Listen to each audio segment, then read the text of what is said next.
Welcome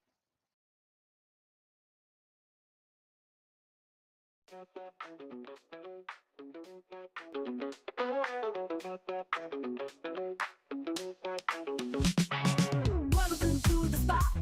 It's time to ignite. Oh yeah. Operation Hangout. The feeling's just right.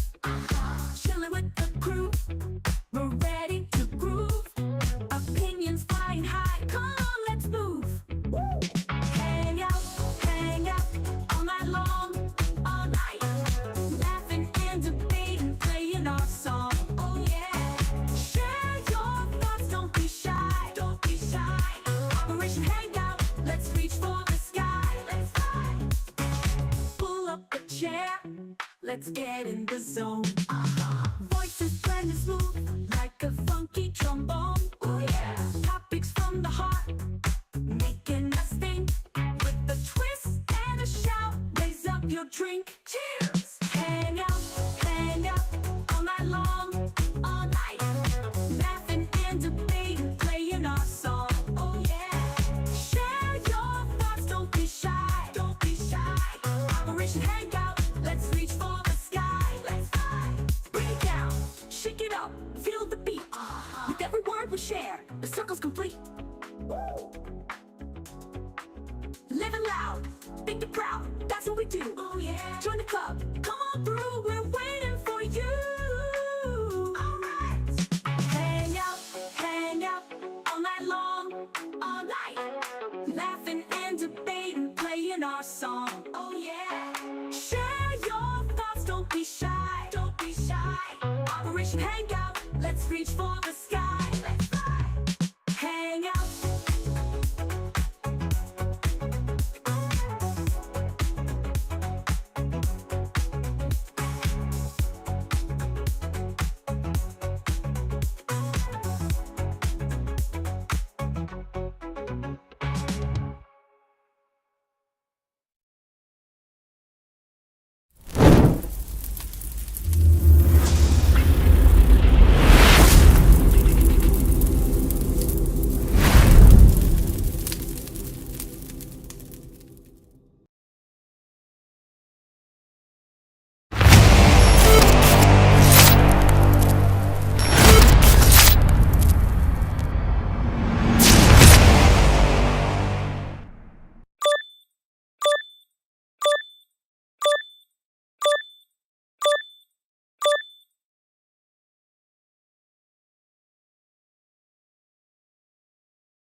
What is going on, everybody? We're back at it with another episode with another stream. Of course, you know where you guys at. You are at, yeah, let's try this one more time. You guys know where you're at. You're at the Spartan Institute Network. The show is called Operation Hangout. Of course, I'm your host, Ghost of Sparta, aka Peter. Before we get into it, I can't do this by myself. I gotta get to the most incredible, amazing gigolo on this planet. Of course, we're talking about my boy, Black David.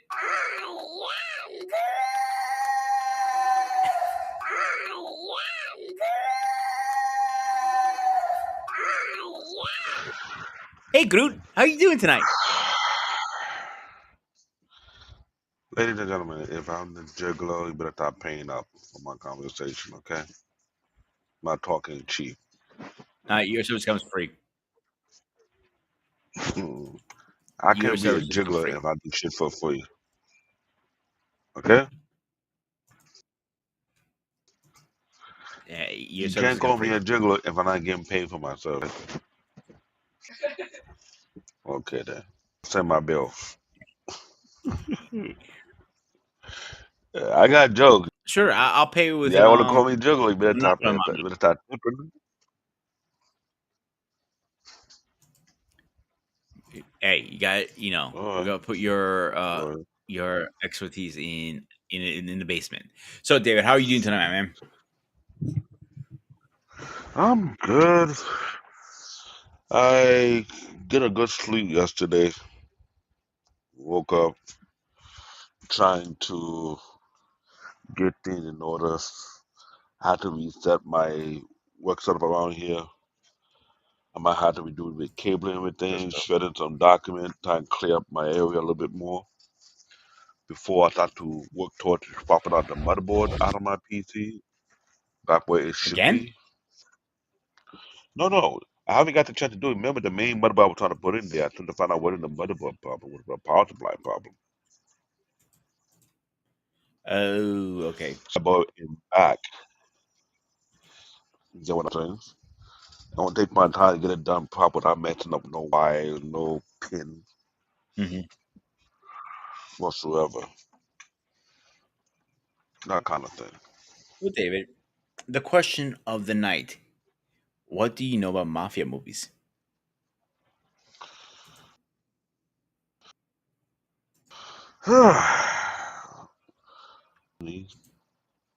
Some from the 80s, some from the 90s, 2000, present time. Different mafia, either be it American mafia to the Russian mafia to the more infamous, the oldest mafia, aka Japanese mafia, which is by far these. Ooh, don't want to mess with those. Hmm. Then we got some other international mafia that go so far into huge level corruption with government official, police department like Goodfellas in Colombia. It's almost like some of these mafia are not even as old as some of the oldest ones out there. But the Hmm. older ones that are out there had a code of ethic that they don't play around with. They don't care what generation you in. Either you keep to the code or you get kicked out. For real, for real. Forgive me for my son being in my show, which he put a duck, Skeletor Jr. That's his nickname. Anyway, when I look at Mafia, I look at things like, man, what got them to act the way they act? What got them to think the way they think? We are know in America, when we talk about Mafia, everybody think about the Italian Mafia, how they took control of America in certain ways, how they took control of the Union, yada, yada. But that's not much of a big deal compared to international Mafia who done things on a global scale, like the Japanese, the Russian Mafia. Those two do not play around. They don't stay within their territory. They go out beyond their reach. Then you got the other mafia that doesn't stay quiet. You got the Irish mafia. They migrate themselves from one region to another region. You have the Chinese mafia. The Chinese mafia, sometimes you never know the right thing in front of your face. They keep a close eye on everything, which is ridiculous. Whenever there's a mafia being established, it's also related to a particular ethical or a clan of people. And some of the oldest one, it's like a passed down thing. No outsiders allowed in these so-called mafia. If you are outsider, it's by chance you are in it, and when you are in it, ain't no one coming out of it. And when I look at these court elected, I be asking myself, who want to join the mafia for what purpose? For power, for glory, for fame? How much would it sacrifice if it's worth it? That's the question to ask. Because some mafia are there for a specific reason. It's like you cannot remove them. Because they're there because a particular vendetta had happened against them from ancient time and couldn't let it go, and they had to be there as a constant reminder. And that is fact. But you may never know why it didn't have way it is. But I'm just saying, the gentleman don't poke, I like a dead clear from it, not just me. And that kind of drama, I do not want to mess with organized crime to the highest level. Nah, I'm good. You get me? That's my open monologue concerning the mafia because I've seen it, I've heard it. I came close to it from a good distance. I ain't trying to get too close. I do my best to avoid it. because I'm not into the extra drama whereby I have to do with one eye open and keep the other eye closed. And when you will be next. I don't do that. I don't need all that drama at all, please. We even have our own mafia in our own country, and those are most deep level. They call them coups. I think They're every part of most. every every culture or every country has their own type of mafia. But one thing I like about these movies, it give us back to the time and a time that was a man, well, I was gonna say a different time when a man was respected, dressed a current way. His wife was, a current way. I'm not saying we need to go back to those times. I'm not saying that. What I am saying is I like that era. I really do enjoy that era. The Godfather, the Goodfellas era. I don't want to say Scarface, but it's more '80s. But the guys who always smoke a cigar. They're out. They're always wearing a suit, no matter what. It depends on where they're at. They're always wearing a suit. The man busted his ass to do whatever. Back then, a made man was literally what the word stands for, a made man. He busted his ass to become the man, to be, a top. Oh, guess who popped their little heads in today? My man, Truth Knows Beer Code. Once again, guys, if you guys haven't checked him out, please go check him out. He is one of the not best. Well, he is the best one. Excuse me. Let me rephrase this. Try to put this right words. I want to get my mess out. One of the best beer companies you can ever try. Please go check him out. If you have a beard, you need some help. My man, True North Beard, can help hook you up and get your beard as good as mine and even better. I sound like a fucking goddamn commercial. Hey, I didn't get paid for this. Truthfully, my cash up is at the bottom, so anytime you want to, you pay me, give me my cut, I'm cool.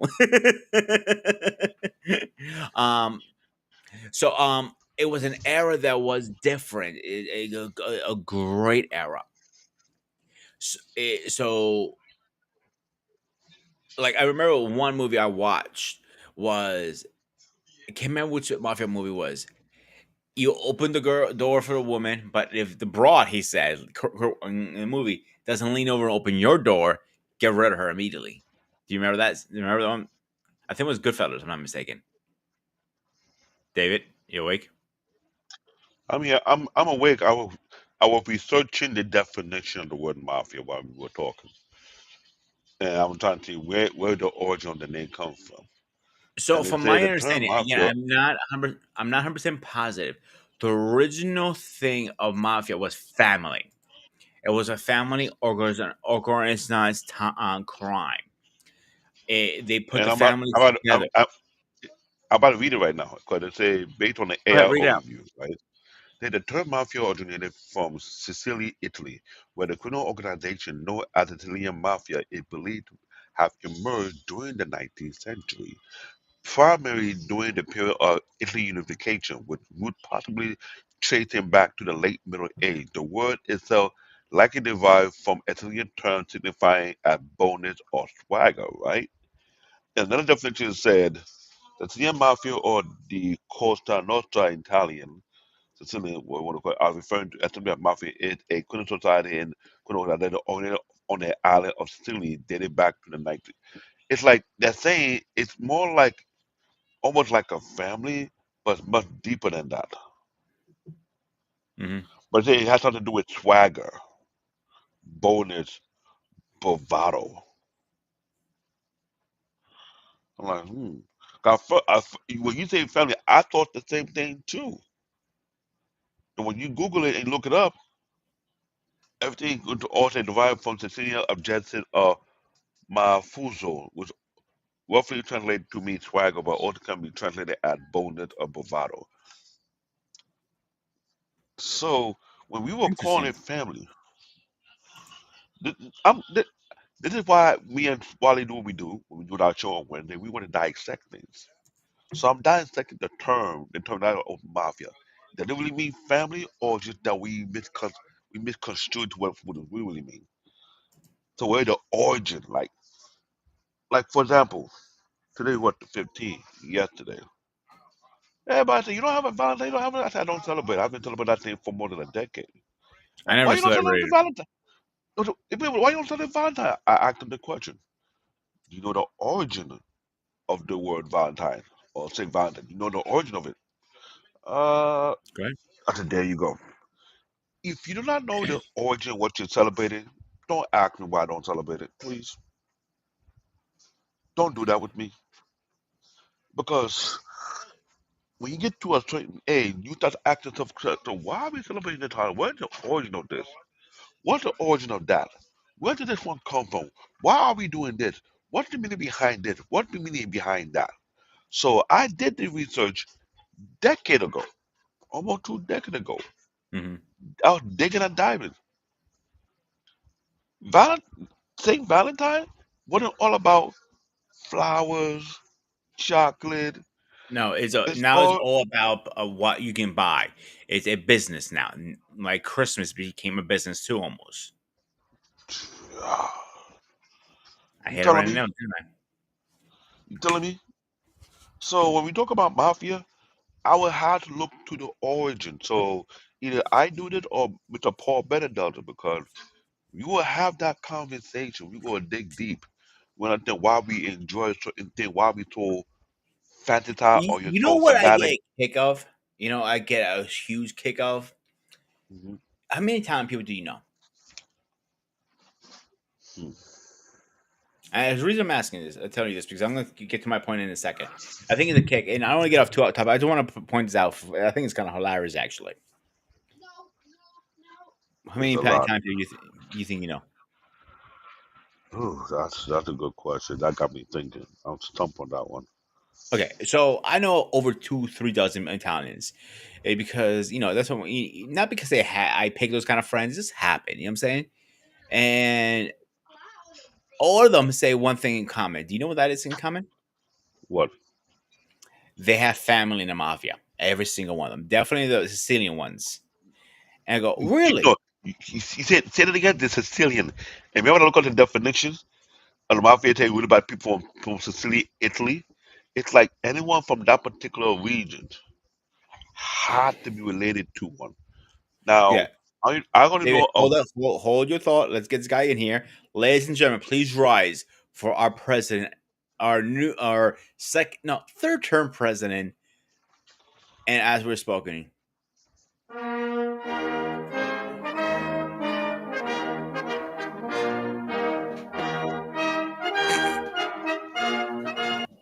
or Captain America or Mr. President, you got to pick one. You can't go both ways, buddy. I'm both. Ooh, Yes, I can be It's both. both ways. Absolutely, No fun ooh, absolutely. I'm intended. gonna be I'm gonna be Captain America. I'm gonna be ooh. I'm gonna be the new Captain America. I'm gonna be Sam. I'm gonna be president. I'm going for everything. I'm Mm. running it all now. I like how he goes like that. He was like the president finger, like as I told you.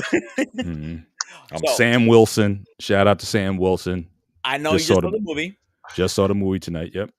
Before you How? do your opening thoughts, a quick review, non spoiler, good or bad, your thoughts, and then get into what your opinions about Look, Mafia. I just got out of a 3 hour debate with the guys. I saw with three other guys. Oh, So the general consensus was two didn't like it. One was kind of like half like or whatever. I'm the only one who ooh. actually came out liking it. And I think it's just going to be a mixed crowd. It depends on what what your sensibilities are, is what you're looking for in the movie. I thought it was a very human film. I thought it was a redemptive film, and I think it had a lot of warmth to it, setting up for a sequel to come out that I think would hopefully satisfy those who are looking for more superhero action. But I love the introduction because, again, I didn't really watch a lot of Falcon and the Winter Soldier, but certainly it's good to kind of get a backdrop on that before you watch it. Mm. Just go to YouTube and look up, series overview or something like that, so you can kind of get the general gist of it. But I liked the thing. Obviously, there was certain things I didn't like about the film, but without getting into any debates, because again, we beat this to death. about adaptations and things of that nature, from comics to movies and all that kind of stuff. I'm not going to introduce it here. Everybody knows my general sense on it. I take a film for what it is. Is the film good or it's not? If you're going to judge a film based on source material, you're going to be disappointed most of the time. So I don't put the film in that grouping. I will recognize the changes that they make, but I look at the film as a whole, and I like the film very much. But I can't say that everyone's going to enjoy that. I was looking at Rotten Tomatoes. The reviewers are like 51%. The movie critics, but it's getting nearly 80% from the fans. So Mhm. again, it really depends on your sensibilities. I can't say, but I'll say this again. I will see it again. Figure my daughter comes home next week. She wanted to see it. So I would definitely go see it again, because again, I like the film overall in the direction that it went in. But for the diehards or what have you, I can't speak for them. I can't say, yeah, go check it out. So that's my general non-spoiler review. I liked it very much, but out of four guys who saw it, I was the only one who really stuck out and said, yes, I enjoyed the film. Each one had a different reason for not. Some said it didn't have too much action. Some say some of the delivery wasn't as poignant as it needed to be. But again, I thought, I thought it was a good Paul, film. let's be honest here for 1 second before you open monologue. Is you cannot make everybody happy. Let's be honest here for a minute. Like Captain America: Winter Soldier, the second one, right? Is it? I thought it was a great freaking movie. Yeah. People So a said, lot of people say it's the best in the franchise, but yeah, at first when it first came out, people said it wasn't that good, and it was bashed. Now over time, when people get marinated, like anything, like you marinating chicken, for example, like it got marinated. People, oh, this is actually really good, and I think it was extremely good. mm, So I enjoyed it, to be honest. I enjoyed even the first Captain America. I even enjoyed the third one. I thought all of them are really good in their yeah, own special way. yeah, And people need to understand, and this is the thing I'm gonna tell everybody right now. It's not the Captain America you remember. Captain America has evolved over the years. So Marvel wants to come up to their current times. Like Captain America with Bucky taking over the mantle was the original story. They're not gonna do that route. That was back in the 60s, 70s, I want to say. mm, They're doing a modern version. It came out in I think the 80s or 90s. Where's CQ when I goddamn need his ass? My goddamn Wikipedia of comic book Marvels. He that is a different era. Now they also are adding shows to it. And like as I just had this conversation with somebody today, saying, "Oh, you really don't need to watch the other movies to understand what's going on." Like, no, you're wrong. You need to watch the first movies. You need to watch the Avengers and the show to understand what is going on. And Paul, you saw, am I wrong or right about that? yeah. Well, certainly the MCU movies I think help. Hmm. Now, again, I didn't watch Falcon and the Winter Soldier. It certainly having that background gives you a little bit more understanding in terms of what's going on in Hmm. it. But I think the MCU movies, though, I would say those are worth watching, especially even some of the ones that you maybe weren't a fan of, like the Celestials, for example. That even though I didn't necessarily like the film that much, but it plays a role in the film. So it's good to be up on. The more you know, I think the better your experience, at least in terms of following the plot lines and storylines as they go on. Going all the way back to the Incredible Hulk, the not the first one in 2003, but the other one in 2000. I think it was 2011. They came out with the Incredible Hulk. So it's good that you have that background when you're watching the film, because again, there's always you always have those Easter eggs that are in the film that you may not catch the first time around. So Hold so on, I'm gonna cut you off for 1 second. It came out in '08. oh wait, yeah, yeah. That's right. Captain America came out in 2011, I think. First Avenger, I think, came out in 2011.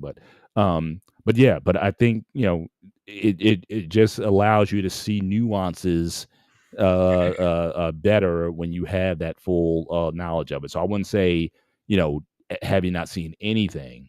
I think you can still enjoy the film, but I think you get more out of it the more of the content from the MCU that you're familiar with. Hmm. Um, One thing I will say about these movies, you any movie, You have your highs and your lows. So MC was very high, then you hit the low, and now I think they're going back up the roller coaster. They're getting back to the highs again. That's any franchise. I don't care what you say. I don't care you're talking about Avengers. I don't care you're talking about Star Wars. I don't care you're talking about Lord of the Rings. That you have your very high points of the movies. Some movies are really good, and some are middle, and then you have your lows. We're going back to the highs again. I'm feeling. Yeah. Um, now if you had And it doesn't necessarily mean that everything has to be tied in, because I got to tell you that I saw that trailer again for Fantastic Four. That looks to me pretty good, but I think it's totally disconnected from anything in the current MCU product at the moment. I think they're actually going to do like a You're wrong, retro, actually. like to the '60s or something. I could be wrong, but yeah. So what? Again, CQ just did a whole show on this last Tuesday. Guys, check out Pop Culture Warrior. He's a friend of the channel. He's a personal friend of mine. He's a veteran. Go check him out, please. So they're doing a pre-equal before the Avengers. Before it's going to start between Captain America: First Avengers and before Iron Man. So it's going to be that timeline, and so it's going to be 60s, I believe. yeah, that's what I said. Yeah, it's okay. So it'll still be tied in, but it's not going to be, as you said Eventually. earlier, it's not going to be like within the modern parlance, Exactly. or the timeline that Yeah. the Now, other. I don't Fantastic know Four if movies. they're like say if this goes well and they do let's say a Fantastic Four, let's say 2 or whatever, they'll bring them in later on. It could be a possibility that may happen. But before we get off too much off topic, I will say I might be hated for this. The original 2 Fantastic Four movies, I actually liked. Mhm. I really enjoyed them. The third, the reboot, it was so. It wasn't the greatest. It was so and so for me. But I like the first one better than the Silver Surfer because it was just new at the time. I think that's why I was so hyped for it. Yeah. Um, the only question I got for you, just was a yes or no. The rumor was they're going to be a bit hook fight, Red versus the original. True or false? In this film, Yes. false. Okay, that's all I want to know. All right. Goddamn, David, I can see your bookers.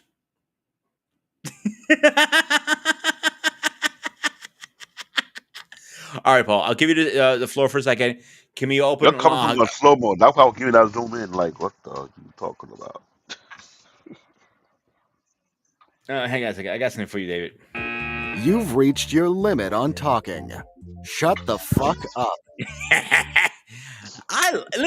Guys, in the comments, how many people get the kick out of my "shut the fuck up" button? I'm curious. I get a kick out of it. I know you're not a fan of it, Paul. I see you did.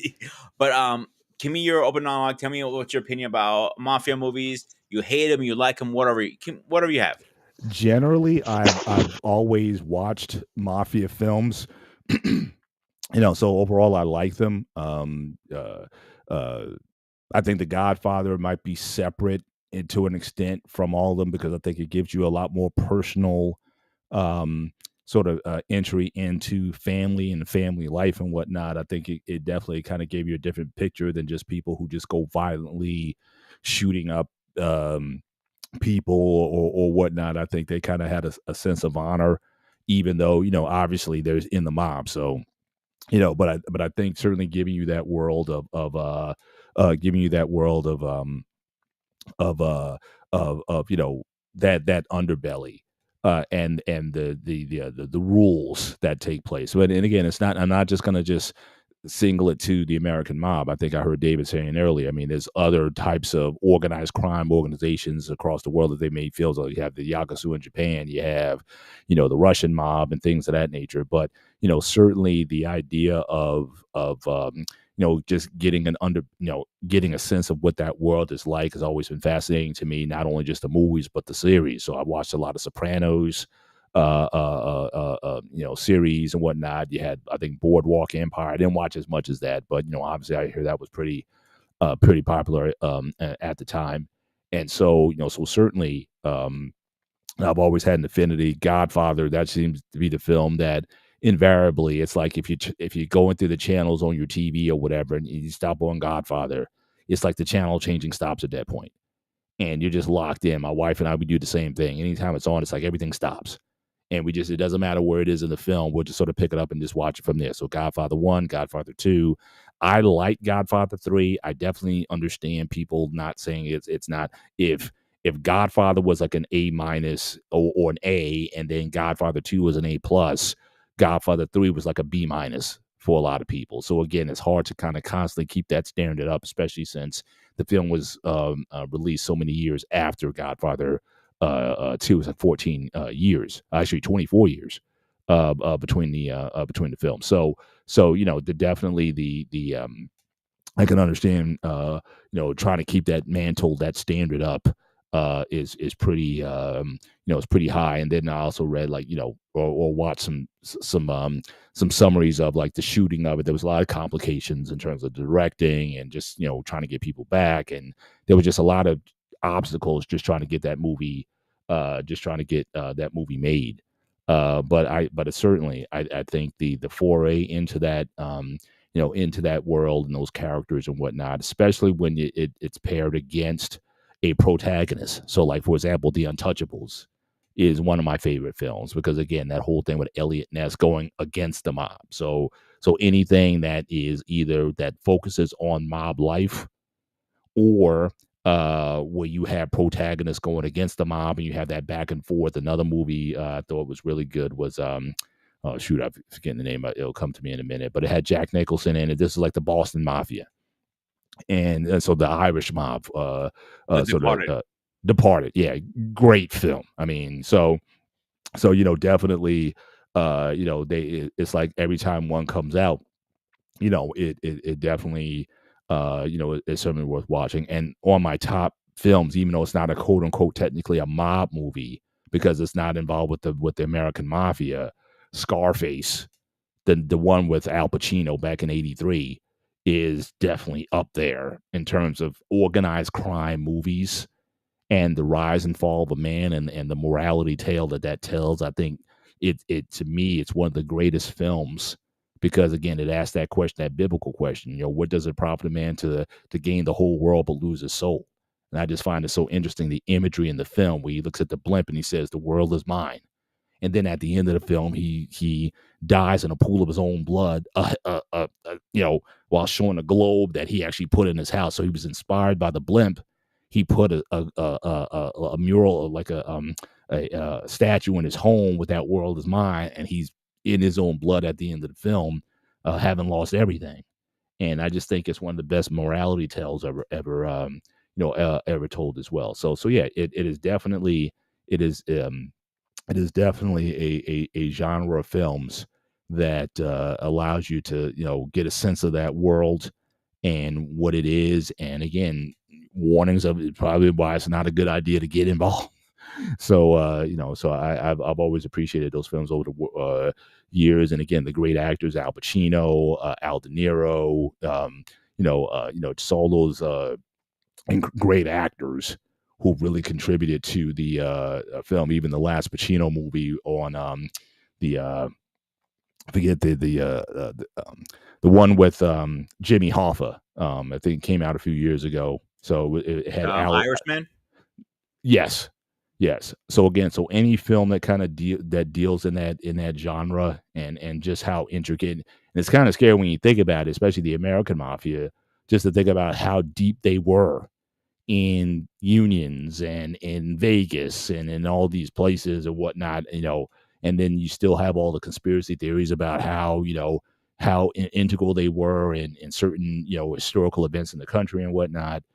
So it's pretty intriguing stuff. And not only do I watch mob movies, I watch several mob documentaries about famous mob figures from different families and whatnot, and their rise to power. And it's interesting because all those guys kind of had the same fate. They got up to a point, and then once RICO laws came out and guys went after them, they all spent their life. They either died or they died in prison. So it's like, so again, this is the tale that says it's like, yeah, you could be inspired in a lot of ways by that life. Oh, it's exciting. But all those guys wind up dead at the end of the day, or die in prison. John Gotti and all those guys. You think that they were figures to be admired, but at the end of the day, they all kind of made the same fate. So yeah, that's my general view. So funny you said that. Let me David, come please stop folding your man thong on camera. What? I didn't get that. Okay. Stop folding your man thong on camera. I don't get that. I don't get the Anyway, I was reference. trying to Man ask. thong, get it? Man, oh god, you went over your head. I don't do man thong. I'm a African. We okay then. Now, when he mentioned Scarface, I remember somebody told me something about there's a second movie to that Scarface did not die, and I heard that about a decade and a half ago, and I've been looking for that for the longer time. Any of the movie buff out there, if you are hearing this, it is actually a second movie to Scarface. Please let me know and put me to the right direction because in my head, I was thinking Scarface died in that movie, but they keep telling me, no, he got up and something else. I was like, okay, I need to see to believe it. That would I would, definitely be a revision, either a revisionist view of the film, or just a reboot of the film. But nah, uh, he okay, bought it. because I was kind No, of like, whoa. But you got a point because when I was trying to speak before you jump into it, this idea of organized crime, mafia. When you mentioned the one in Scarface, that's more like cartel. I think that's the next level. And the one in Japan is more you consider it to be a clan. Whenever there's an organized crime family, I question is what is the origin, what's the motive behind it, why they came about it, why some last for multiple generations, how they would pull that one off. That's even more scary part. Cause like you said, American Mafia, almost every single one that died off, they last for what, a decade or two. Now for that, but Well, everyone on the really, everything outside, changed in the '80s. I mean, a lot of those guys were around for a long time. It's just that and it's weird since we both me and David were in the New Jersey, New York area, so we know, we had a former mayor of New York, Giuliani, and it's just interesting now. I'm not getting political here, but I'm just saying it's just interesting. This was the guy who apparently brought down the mob in the 80s when they got Rico, mm-hmm. and he was in charge of all that, and how all those guys got these crazy sentences, 100-year sentence, even though they were already in their 60s and 70s. They got like 100 years in prison. And They're so saying he's the guy, and you're not now coming and now out. you see where he is now. That's the irony of all of this. How the mob enforcer, the guy who again had that reputation for I brought down the mob, and now he in the state that he's in now getting disbarred from law. I just think there's a poetry to that I just and it is. It is what I was going to say earlier when before you came on, and it goes to the second part I was going to say was almost every time person I ever met is says, "Oh, they're a part of some type of mafia." I have a hard time believing every single person out there is a part of some type of mafia. yeah. But one person I met, she said she was never a part of mafia, but she's related to the most famous mafioso that we ever known. Who do you think that is? That we've ever known. Yes, The Gotti family. El Capone. Oh, That's her far oh, cousin. She Mm. I don't want to put her name out. Her business like sweet old lady, and she's when she told me like bullshit, and she goes, no, it's true. And I'm like, okay, prove it. The next day, she brought papers. She had her receipts and she had pictures and everything. Not with the guy, obviously. He died. I don't know, Like years in the ago. 20s or something, like 30s or Yeah, something. and she's in her 60s now, something like that. And it's her far cousin, related. She goes, like, I'm related to him. I'm not bullshit. I'm being honest. I'm like, oh, you're not bullshit. You like it legit. You saw the paperwork and everything. She had her receipts. I give her credit. But most people don't have those. They're just say they're a part of the mafia because they're Italian, and that's don't even you don't need to start bullshit like that because that's how shit gets. You in trouble big Mhm. time with the real mafias. Right. So, but when with the movies, I got curious. Scarface is one of the best movies out there. And fun fact, Al Capone was known as Scarface. That was his nickname on the Hmm. street back in the Yeah. day. Yeah. And most people don't know that. Yeah, David, it's true. Look it up. You don't believe me. Um, Godfather, best movie I thought it was. Goodfellas, I haven't seen it, but reviews I've seen, it's one of the best ones out It's there. definitely one. Yeah, I can't recall a movie that I didn't see in the theater, especially in the theater, that I didn't enjoy. Another one, Donnie Brasco.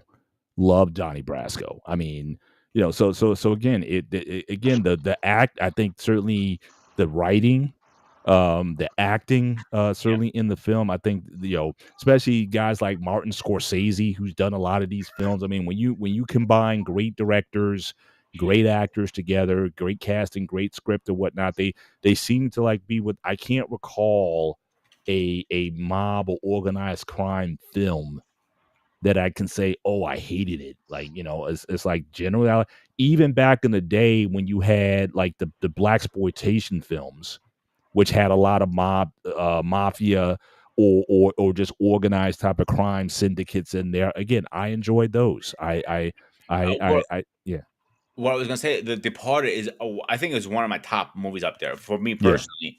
Is I'm like, now if you talk to my boss, my chef, he hates Mark Wahlberg with a passion. So any movie he's in, he hates him Mhm. automatically. I think it's Yeah. hilarious. Shout out to the chef Matt. He's probably watching this. But on the other note, on the other side, the what was it? The Irishman. I thought that was put together extremely well. Yeah. Actually, Yeah.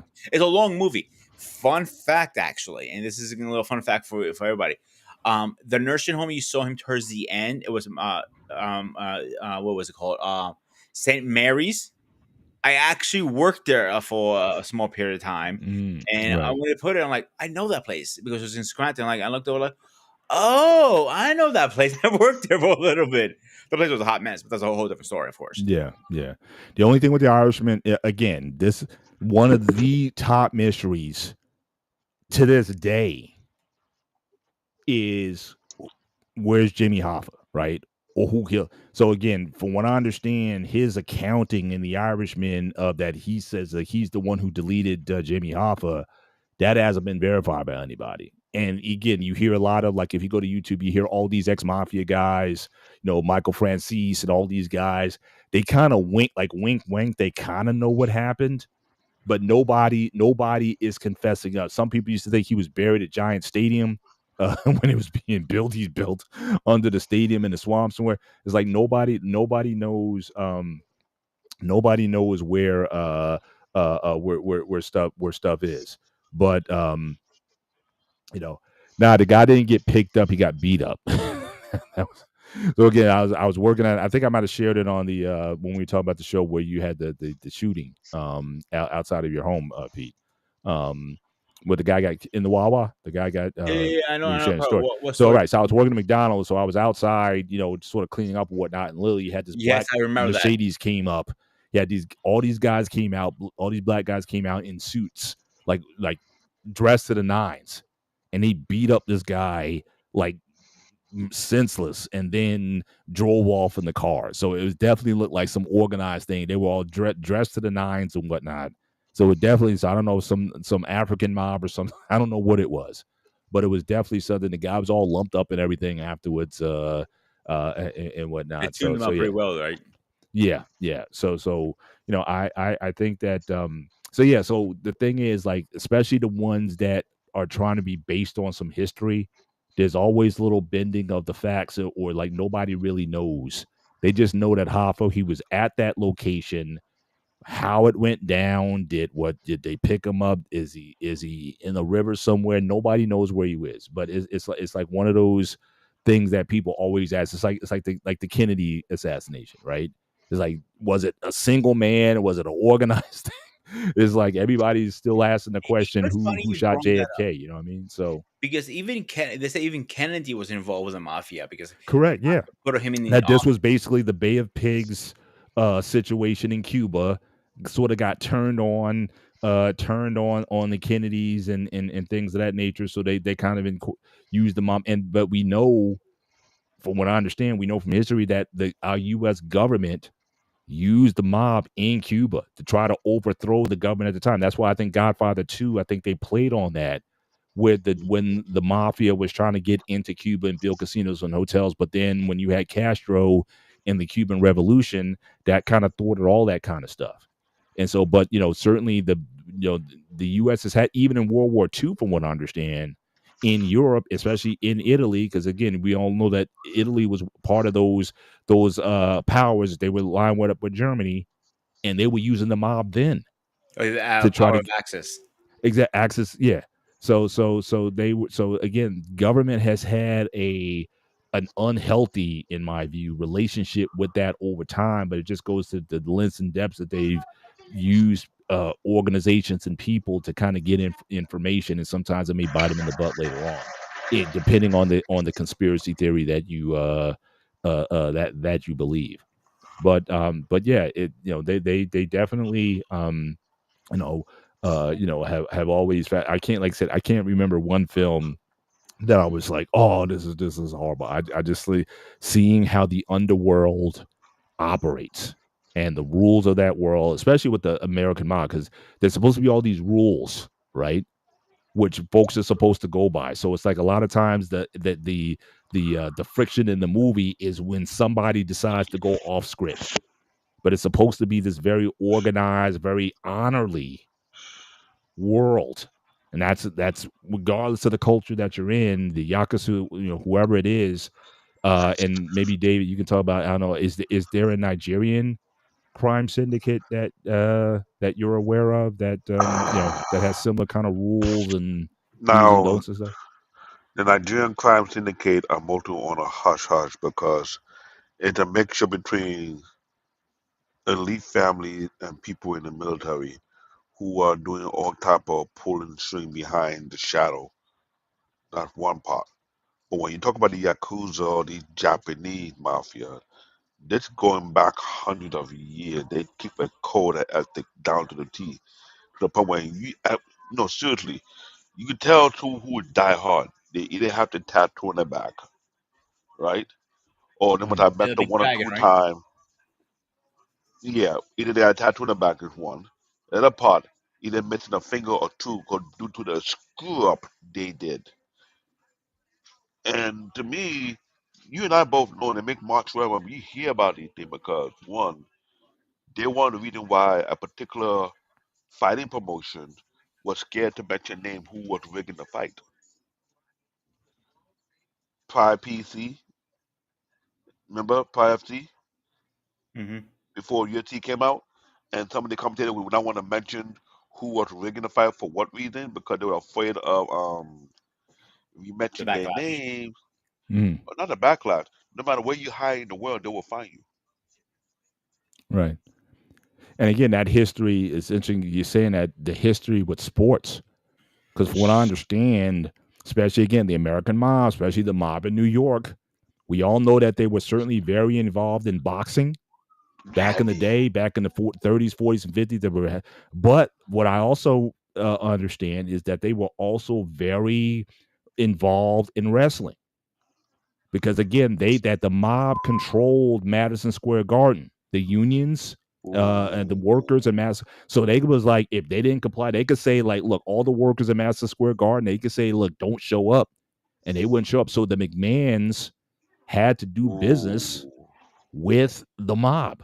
Vince I didn't know McMahon that part. Sr. especially, because again, back in the 50s and 60s, the mob they ran, a lot of that sporting industry out there. Wrestling, professional wrestling was no exception. So you had to kind of appease them if you wanted certain things, because again, they also ran the unions, the sanitation unions, the Yep. hotel. They were so What? involved in all those things that they could stop you trying to do a wrestling card, they could shut everything down right there. So you had to learn how to dance if you want to be a big player in New York City. That's how much control they had. And that's what I'm saying. When that stuff started to crack in the '80s, when Giuliani and the Rico, when they started to dismantle, that's when you start to see a change. But they were in all the unions, all the trade unions, trucking, sanitation, the docks, and longshoremen and all that. They had so much control and influence over the city that yeah, they definitely could have brought it to its knees until you had this more aggressive policy to really stamp the mob out, at least as a power. I think they still exist, but in order to stamp those guys out, yeah, I mean they had to come up with new legal statutes to go after the mob because all those guys they were like, okay, you go to trial and they bought the jury off or something like that, some crazy stuff like that. So again, I think the movies again, I think in large part were reflective of that. So again, you got movies like Capone with again Robert De Niro. Again, a historical thing. You got sort of like the manufactured, like the Godfather, because that wasn't like a real family. But again, they got a lot of the details certainly influenced from the existing American mob. And then you have other, but then again, movie Casino. That was another great mob movie. That's definitely up there in my top 10 mob movies because again, people forget how much control the mob up until the 80s the mob ran Las Vegas. We all know about Bugsy Siegel and those guys who the mob started the Jewish mob, the Italian mob. They started Vegas and they ran What Vegas for about the 30 area years. in Vegas where you have all the body being buried, unless you can search that particular area? It'd be too And those it'd are be too much ground to cover, man. myths. We don't know that for a fact. Allegedly, let's say allegedly. Okay, Allegedly. that's a little better.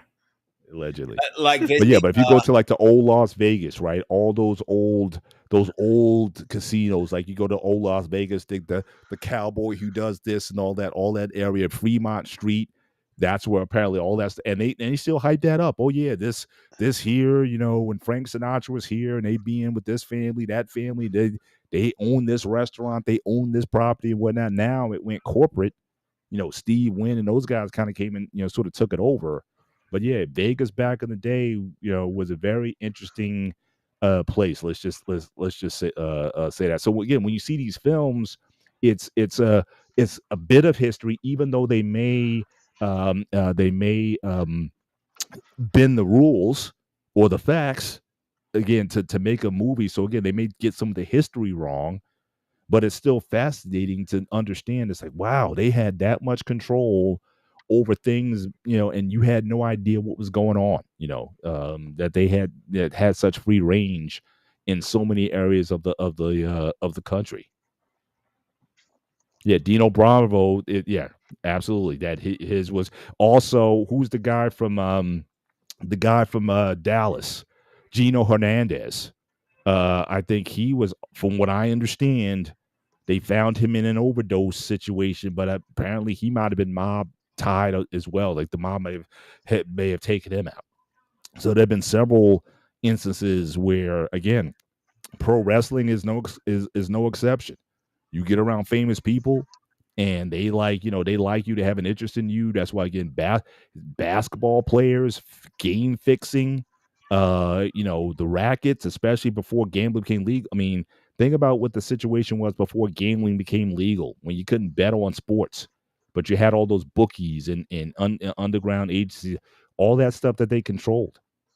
So again, they've been such a mate. So again, any movie I think that kind of gives you, and probably this is again a reason why I like the movie so much, is because it gives you a foray into that world and how they got there. How were they able to control politicians and police and again the unions, and how they were able to operate in such a way, and why it was so difficult to get these guys. I mean, like I said, the Untouchables with Elliot Ness, again, that was the thing. They people were just kind of living in fear at some point. And so the movie about getting the team together to kind of go after these people, yeah, again, they took some liberties, but again, it was, thrilling entertainment because again, anytime you could see organized crime operating in such ways, it definitely it enthralls you. It definitely brings you in. Go ahead, David. No, he's putting a very excellent point on that because even I was the student who's running all these things, and I was compared to mafia that coming outside the country. When you ask about my own country, they are mafia, but I don't want to know if I want to call it mafia because that's a next Yeah, level thing. When right. you're Yeah, mixing with stuff with either elite family, with the military, or you mix it with the supernatural kind of thing. And they are territorial. But you got to a point where you're going to the next level called warlords, and this is a family rooted thing. They want to keep it. Imagine a country, perfect example, Burkina Faso. Before Ibrahim Touré took over, this family was trying to stay in power for almost a whole century. They want to consolidate power under their own family alone. They was running a house for 50 years. No one could touch them until they take a captain from the military to say enough is enough. Shut down the country, shut down the border, deal with those folks. Before you realize, less than 2 years. I hate to say that for a guy at his age, 36, has done more than any other old fogey leader or president have done without all the political speech nonsense. He's all about action. He get it done. That's a lot. That to me, I think you have to study this guy. We're going to leadership role. Like, how can you be a real leader and you do what you're supposed to? Not like people would give you all the bullshit and wonder why have you had two political parties. I think that's a mafia too. If you ask me. Let me ask you, uh, David. You saying your house on fire? No, my house is not on fire. Somebody doing something stupid in the kitchen. I don't know who's doing No. that. Okay.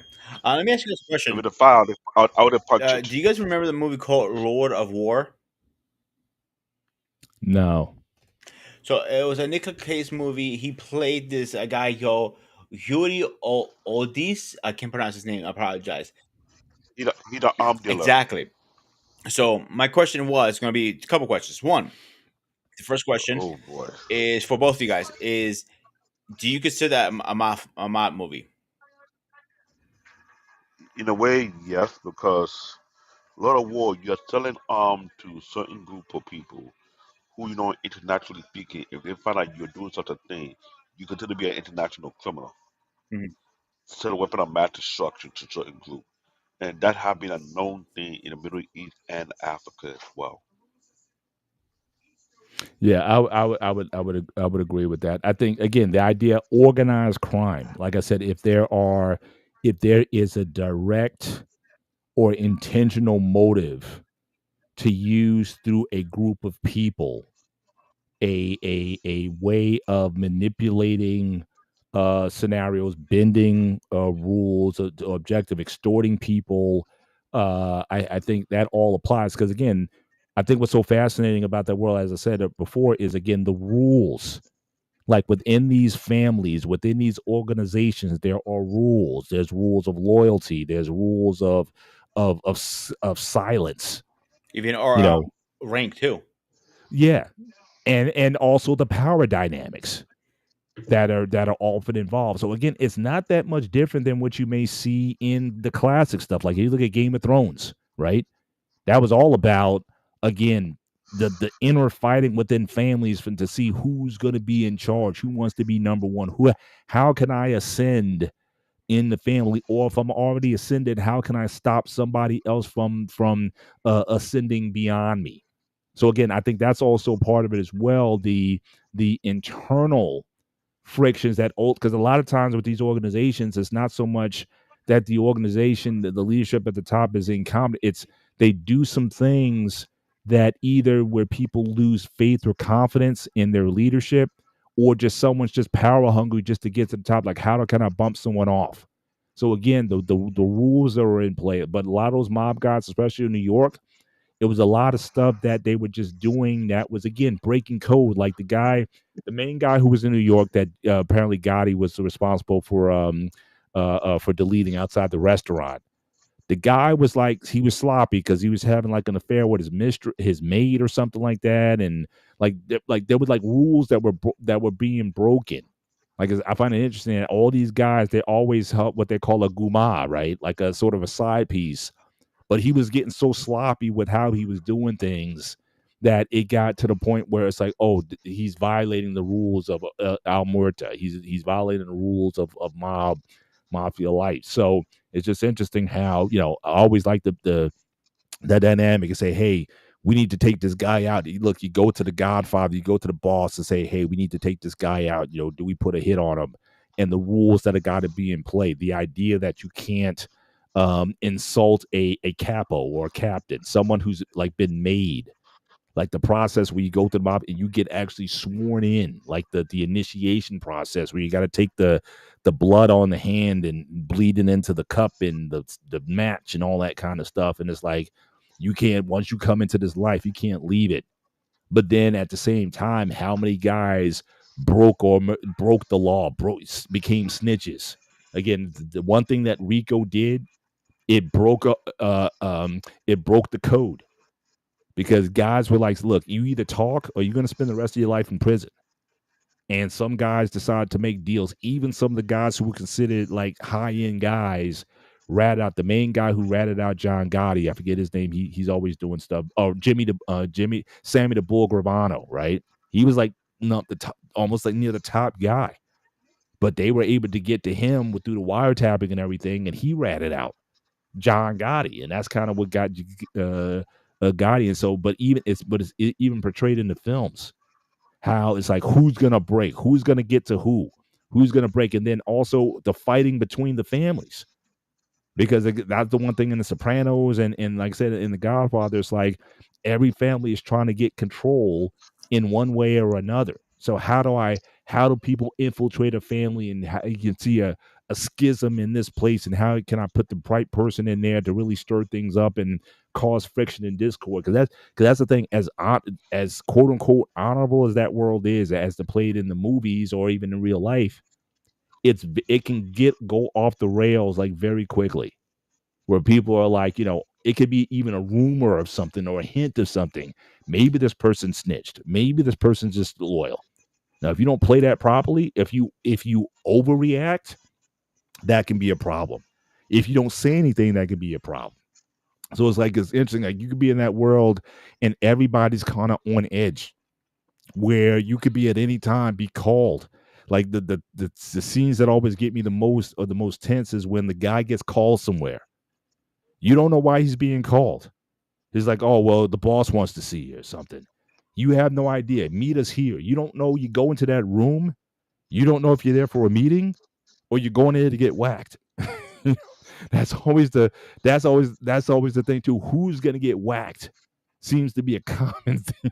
It's almost like the game shows, like the biggest what's the movie with the roommates and everything that's on CBS? I forget or Survivor or something like that. But it's like every Big week it's Brother, like who gets eliminated. Yeah, Big Brother or something. Or Big it's Brother. like who gets eliminated from the show, right? But again, in the mob, it's like it's a real thing. Who gets whacked? Mm-hmm. Either because you said too much, or you did the wrong thing, or you did it to the wrong person, and you just don't know. And there's always that hot-headed person who's like, yeah, he's tough, but but in what's the one that we were talking about earlier? Oh geez. Departed. No, the one with the Jewish guy who became snitch. Oh geez. Irishman. No. Goodfellas. Um there. It was like the main guy's Joe Pesci, he played like the real bullying type of guy, and he was this and that or whatever. And they thought he was going to get made, right? And They then sort whack. of he got dressed up. He said he was happy. He told his mother, "Mom, I got made. I'm going to." So he goes into the room and he looks around. He's like, "Oh snap!" And then they take him out. So again, it's like, how would you? Sometimes you put yourself in this. Obviously, none of us would be in the mob. Okay, so we don't have the complexion for the protection to be in the mob. But I'm just saying, how would you how do you operate in that world? You know what I mean? And how ambitious do you want to be in that world? If you're over ambitious, that can get you taken out. If you're not ambitious enough, someone will take you out. So how do you move in that world where you say, you know what, I just want to make some money and I just want to, have my thing. You got to be. That's the hard part, because almost like ascending or descending is the easy part. How do you just kind of stay level in that world? That seems to be the part that no one has been able to figure out, and especially in these films. Like I said, everybody at the end, they either get locked up for life or they get, assassinated or something like that. Some crazy stuff that happens to them. So it's a lot of Uh, it's like, who's going to Let me happen to speak on who? this. I'm glad you said let me speak on this because as we're speaking, we talk about it. I noticed one thing: in America, we have so many movies that glorify mafia of any kind, either be Italian, either be Jewish, be Irish, whatsoever. And I was thinking while you were talking about it, I wonder if we have movies glorifying warlords Mm, or internal mafia running military and politics on that. Like, how would people perceive that? Because a lot of movies beat on no nation. Ijabad act that movie very, very well, but I don't think people understand that's just a glimpse to how warlords really are in Africa. mm, The amount of atrocity that they have done, the amount of brutality they have created. I wonder if people have the stomach for it. mm, Because when I watch Mafia, but I can't watch too many Mafia movies because I don't want to overindulge in it and be like, oh, this is cool because it's not to me. I get it with organized crime. I even watch Japanese Mafia. And the Japanese Mafia make me say, okay, that's in my limitation. Oh, right there. Because their quarterback, they go beyond what the Italian or the Irish or the Jews, whatever they consider to be law. This is like you don't mess with the OGs. You don't disrespect the OG around and they tell you not to take this path. And you decide to man, F them. Oh, you gonna answer. They got people watching you. You can't cut off the OG because they're part of the bloodline. It's like I say, that's a bloodline, that's the family. mm, You cannot get rid of them. Because when they find out you trying to be that shady, they will keep quiet. They will sit waiting for you to be drawn in. By the time you open your eye, the hook on you find the whole OG council sitting down. Like, what we gonna do with you? I was like, God damn, how do you deal with that type of mafia mm. that My transcend? question is, how do you deal with watching or literally looking over your shoulder all your whole life? And Yeah, but that's the tension, especially when the film like Donnie Brasco. That was always the tension in the film. Is he going to get found out? And it wasn't until like the very end of the film where he was, but by that time, the sort of the mission was over. But you were constantly in to say one, you were looking at one, how far would he go? Because again, he talked about that scene with his wife. Where he's like, "Look, I'm one of them now." Like he had to get in as deep as he was. He had to do some stuff that was, obviously outside of the code. But again, but the his bosses were like, hey, they understand you got to go in. You're gonna have to do some stuff. So we're gonna turn the blind eye for to certain things that you're doing if you want to get close. And again, to get made in the mob, from what I understand, you're gonna have to take a body. You know what I mean? If you really want to get made. That's why some of these guys, when they talk about like Michael Francis and some of these guys talk about they always ask, he never answers the question. Did you ever delete anybody? And he's like, oh, well, you don't want to know the answer to that. Look, I've done a lot of bad things. He doesn't want to admit that, yeah. And every other mafia guy, Sammy the Bull, all these guys look and said, look, if he got made, that's a condition. You have to take a body in order to get made. And so again, but that's the thing. That's what draws you into the characters. Even the Godfather series. I mean, the Michael Corleone, like how he was going to operate. He's the youngest of the brothers. How is he going to pull this off? He said he's going to take out all five families.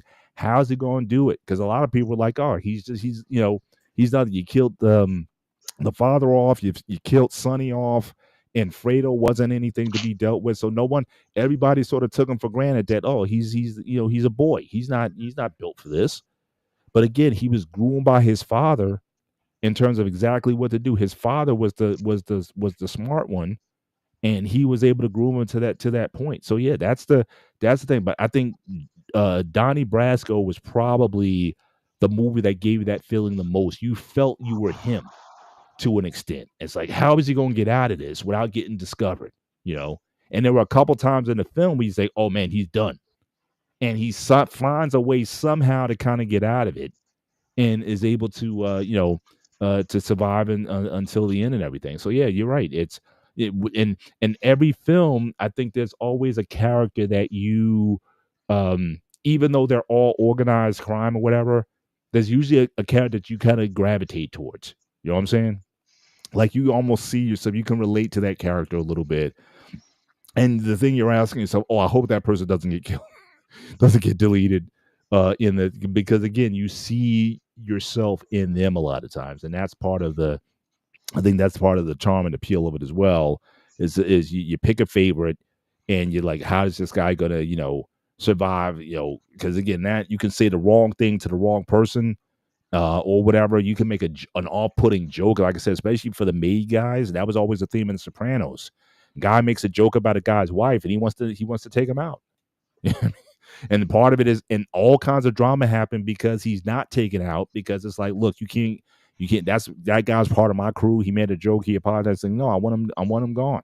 And then all these other wars break out because you don't take out the guy who made the insult, even though it might have been over the top. But you say it would have been one person, but instead of the one person, you got dozens of people got taken out because now they got to go to the mattresses, as they say, and all these people get taken out when one guy could have been sacrificed, if you will, and that would have ended the squabble. That would have sort of brought the peace to everything. But no, because people want to. But again, that's that world. Like, I think it's barbaric, period. But again, in that world, you have to think like that. Is one person worth an all-out war between the families going out and all this needless bloodshed and whatnot that needs to take place? Those are some crazy decisions that people have to make. So before we move on, David, I have a couple questions for you. But before I answer your question, but think about how many bodies the Huskin River has. Just think about it. Man, David, I want to ask you a question. I want to swing back to Lord of War for a second, a minute, because I wanted to see your opinion about this. Was it a movie based in your country? Technically, partially, yes. The reason So I'm saying was that, this the reason I'm saying around? that, Go ahead. I'm sorry.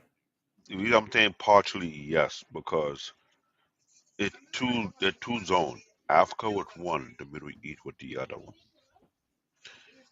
The other two regions, it's easy for armed dealers to go with no jurisdiction holding them back to sell weapons to anybody, along there as a buyer.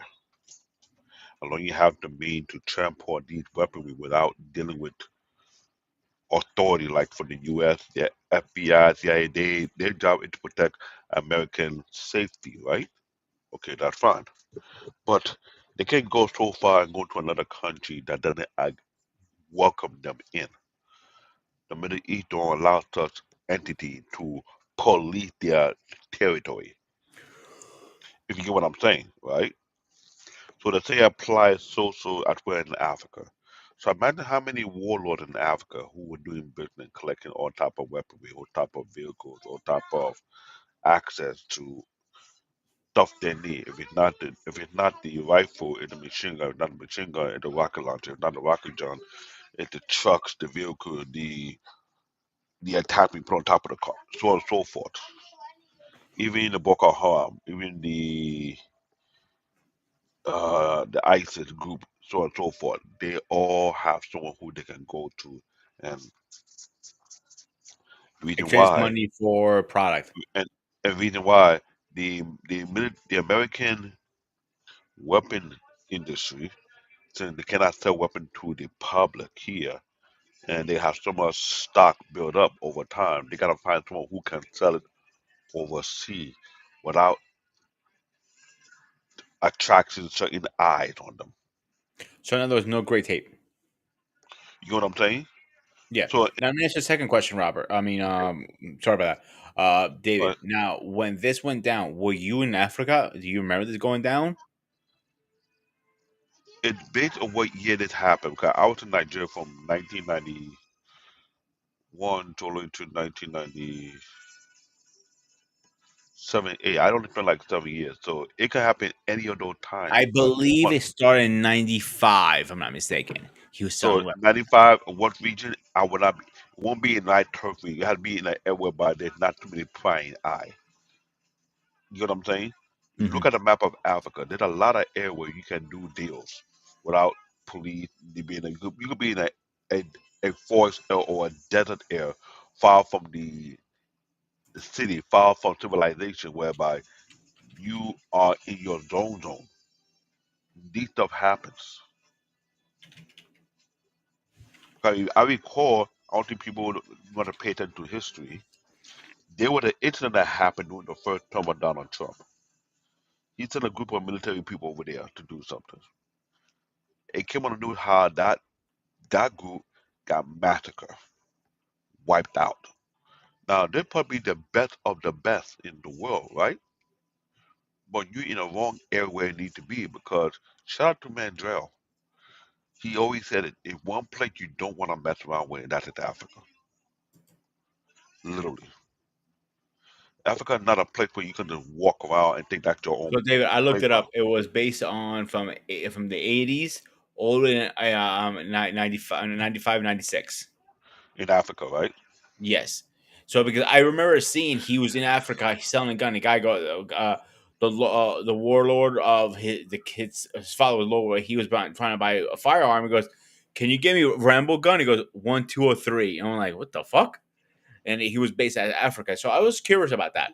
Let's And swing that back to the. and I've been going on for a while. And the thing is, when these things happen, like I said, where they take place, it will never be in the city because in the city, too many eyes on them. They'll be far from civilization. We'll be like in the area whereby it's wide open, either in the desert or their natural habitat for animals and stuff like that. And these army are running through it, and they have their meeting area. That's when it happened. And we hear about these things on the news. We hear about we hear about the coups that goes on. It's a mixture of military who decide to go AWOL and join the private militia group or these warlord group whatsoever because they had enough. This stuff happened. The incident concerning the blood diamond incident, that was not a joke. That is real life. So the movie's And based on this, real life. yes, blood Even the diamond. even the characters. So no. The character maybe they may change the name around, but the blood diamond incident, whereby people got mutilated for diamond. I remember it had a year these rap artists went to Africa and see the aftermath where certain people were missing a limbs, literally missing a limb over diamond. A lot of blood diamond was sold in America. A lot of it. Yeah, I remember President Clinton was it? He was Yeah, actually fighting back on that at the time. yeah. What I say, or ever anybody say Africa is poor, but yet you can make wealth off of African resources. Hmm. So the idea of Africa being poor in the understatement, it was never what poor would be abused and robbed and misused. So we're not poor, literally speaking. If anything, Africa will be forever rich. Even America die away. Because the resources make that continent rich. It's just how they misuse the resources. So I'm not going to make excuse for any African nation that's misusing what they have. But this is something that I speak about when I was in high school. Like, when is it going to change? The amount of resources we have, we can make it better than any other country. But it doesn't happen due to puppet masters, aka colonization. And the warlord are byproduct of that. They're enough and enough, so they fight. They rather fight, but the way they go about it is that people get caught in the middle of it. So that guy made his billion off illegal arms selling in Africa, big time. Yeah, because If you want to, towards the end of the movie, he made connections in the government. Like if he get caught, he never goes to jail. can you do them a favor Yeah, pretty much. because they too want him to do what he was doing to keep Africa destabilized. It has been proven the terrorist attack in Burkina Faso, Ghana, Nigeria, and other African regions was sponsored by the French and American government. So yeah, if you don't know what's going on in our African continent, don't speak on it. So we are destabilized is because of the backdoor tactic that these people be doing. Now you see what I'm talking about. All these countries are pushing back. They're saying you Americans Troop, get the hell out. French troop, get the hell out. We don't need you here. The thing that going on in South Africa, we all watch. We just keeping quiet and see what's gonna happen next. Now it would be funny if Elon Musk got technically deported and say you're no longer an African. We scratch you off. That'd be comical. Do they have the power to do that? Hell yeah, they do got the power to do that. This is why this I speak the way I speak because I have to speak to people who on ground zero who understand what the hell is going on, who are feeding the information. And we talk about this mafia. It's almost like a mafia thing going on, but it's much bigger than that. And get it out of hand. So when you talk about that guy who's selling arms, he's hiding in Africa. I bet you to him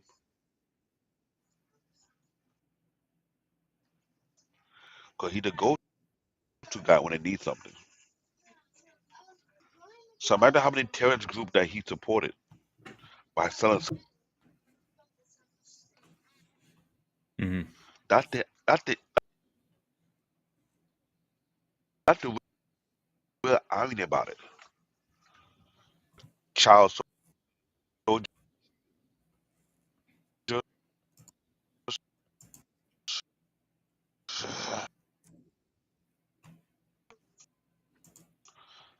David, I man, think you're John knows breaking up that very some. well. He understood what I'm talking about. So Mm.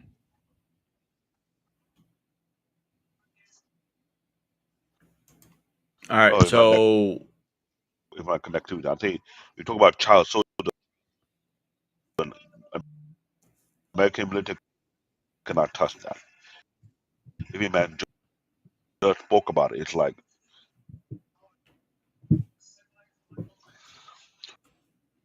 but all they right, David, train you're two you're levels at a freezing so very bad. Yeah, young David, hold up. You're age. freezing extremely bad. You know, people that can, David, you're freezing really bad. We can barely understand what you're saying. You're freezing every 30 seconds, if that. You're literally frozen right now. Like your mouth and tongue is out and everything. All right, so David yeah, fixed. you said you had a question once you were going to ask. Why don't you just go move on with that? No, I already asked David. He answered my question. So Okay. let's get back on topic. Okay, from all the mafia families out there, from the movies, of course. I'm not legit. Which one do you think is your personal favorite? Well, obviously, I mean, I would have to say the Corleone family Okay. because of just again the family dynamic. They're like the only ones you can really root for. You know what I mean, out of any mafia type of family situation that I've seen, they're the only ones who are like, again, they're involved in organized crime, so you can only have so Mhm. much empathy for them. But they're the only ones who seem to have or operate with any kind of honor. All the other ones, they just go to just different means to do things. So, and again, I think that's why the Godfather is different from all the others. Is because it humanizes the family in such an extent is that you don't think of them as monsters. Whereas other monsters, like for example, if you watch The Sopranos, I had no empathy for Tony Soprano at all. I think his family dynamic. I think he was a horrible person. I think his wife was horrible. I thought his kids were horrible. You know what I'm saying? The son was as spoiled as you could get. His wife was totally materialistic, and so again, you just had no feel for him. He was a monster. I thought, and I thought the Corleone family was the only sort of mob family that I saw. But if you look at all those other movies, The Departed with with DiCaprio and those guys. yeah, but I'm saying, but the main guy in that, the guy, Jack Nicholson, like his guy, Sonny, I forget the guy he was supposed to be based off of the Italian, the Irish mafia guy. But again, these are people you didn't root for. If anything, you wanted them to kind of die at the end of the film or get arrested. Either one. You were almost like these guys are doing bad stuff. They all deserve to get whacked or arrested or whatever.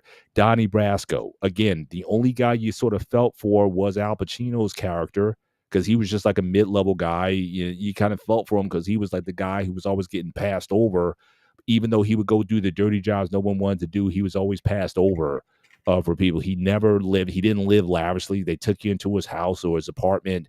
They took you into his world. He was never rich. He was just a guy that everybody leaned on, but nobody gave him respect.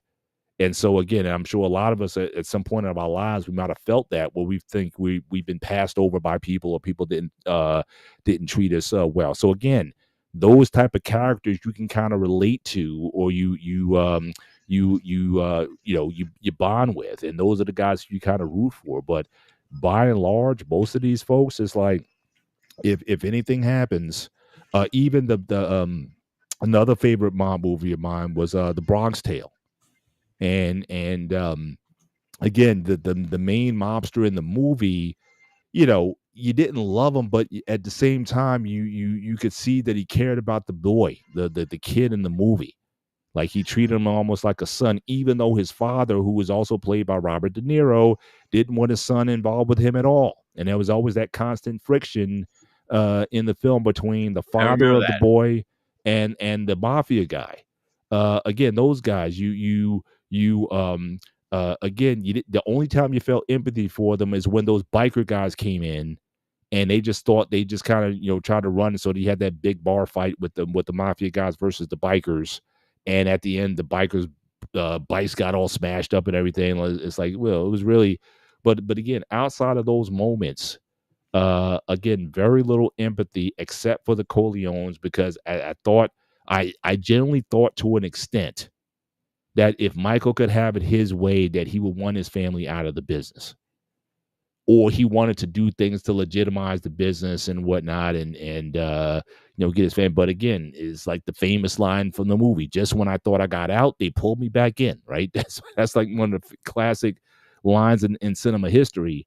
And he was, so again, I thought there was an honor, even though he was delusional in a lot of ways, and even though he did things that even his own father didn't do.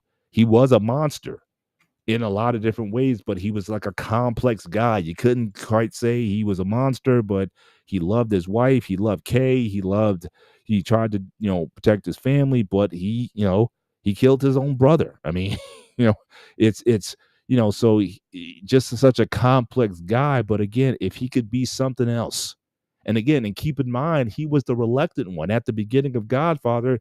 He wanted nothing to do with his family business. And that was like a big thing, especially there was a big deleted scene from The Godfather that you can find on the internet and on YouTube, and where, him and his father have a conversation. And he says, like, look, you don't come to me like a son should. I want to talk about your future. He's kind of resentful of that. The reason why he goes into the army was pretty much a rejection of his father. And because, again, in Godfather 2, they played it at the end of the film, where it's like, Sonny and everybody was upset that he was going into the military, saying, "Oh, you selling yourself out your family for these Americans that and whatnot." And so a lot of him look at him like he was like the American, like the gringo, so to speak. I mean, in Latino parlance, like he did everything he could to not be a part of the family life. But life and circumstances were such where he felt he needed to protect his family. He had to join a life. His brother got killed off. Fredo was incompetent, so it couldn't be Fredo to run things. So he was like the unreluctant mob guy, but he was very good at it. And he became very powerful because of it, because of what his father taught him at the end of the film, and the fact that he was a military guy. He delete people. I mean, he's a soldier. I mean, he wasn't just a guy pushing papers in the army.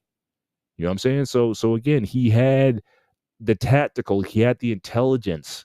He wasn't just your typical, stereotypical mob guy who talks like, hey, yeah, he wasn't that guy. He was smart. He was intelligent. He was tactical. He was purposeful. And against guys who were equally as bad, if not worse than he was. And so again, you can, even with Michael Corleone, there's certain aspects of his character you didn't like everything about him, but again, in that world, it was like, who would you rather have running things? Who would you rather have in charge? At the end of the day, it's got to be Michael, you know, because those other guys, they were just sloppy with it, or they had an old. And the thing about Michael, he understood when to pivot. Like he understand, like we can't run the business like we did back in the 20s and the 30s and the 40s and whatnot. This is a new time. This, he was able to sort of modernize a little bit. He didn't have that sort of old school mentality that a lot of the other folks did, and so he thought outside the box.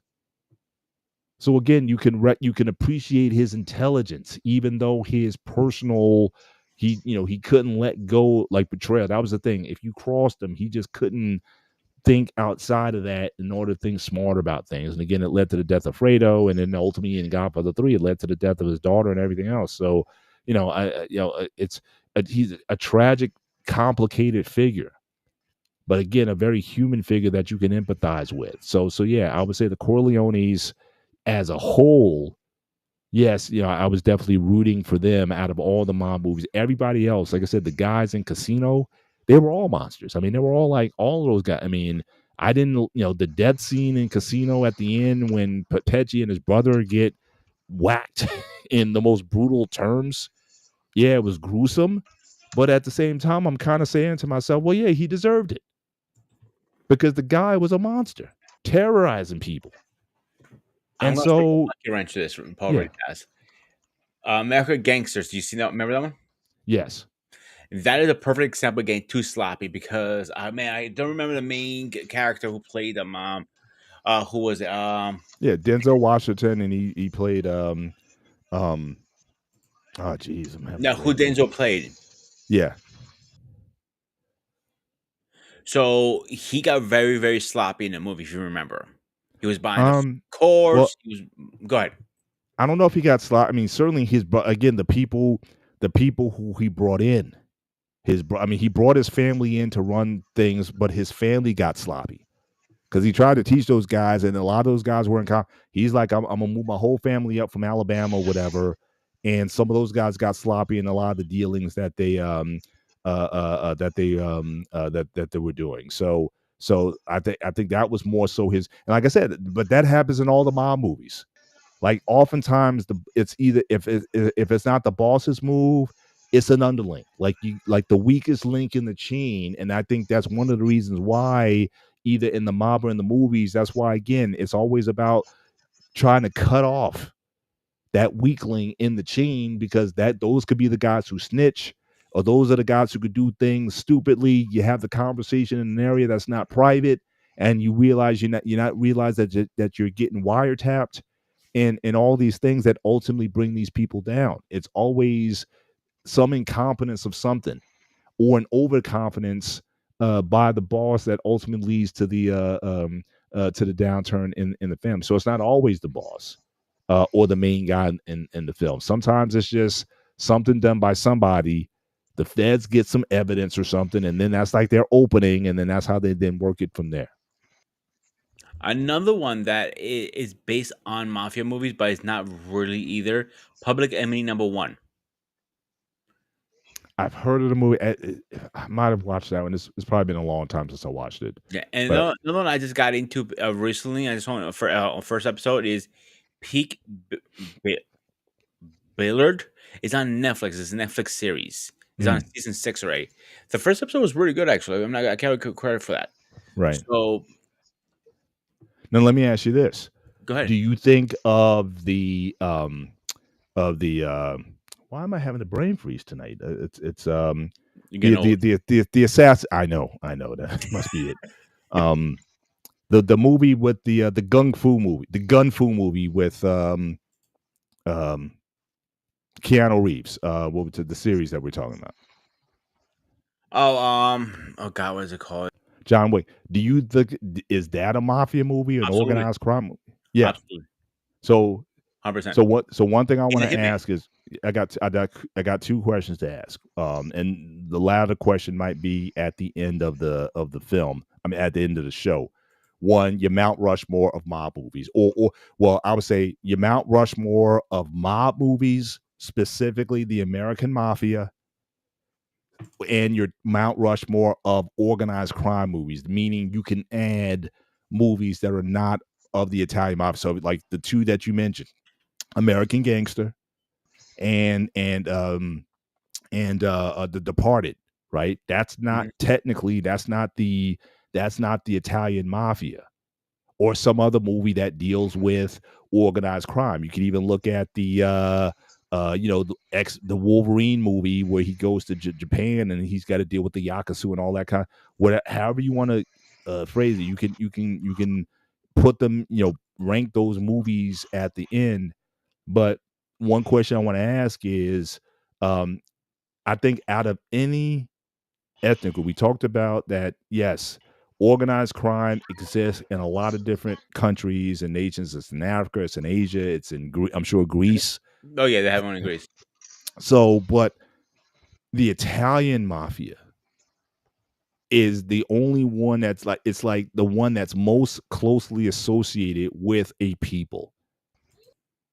And I'm just wondering, and again, none of us are Italian here, but I'm just curious in terms of how Italians take it, right? Like I've known people who love this. Like they used to be in New York, David, like Mike and the Mad Dog on sports radio. They every week they had this is a sports show. They had a weekly segment talking about a summary of the Sopranos episode.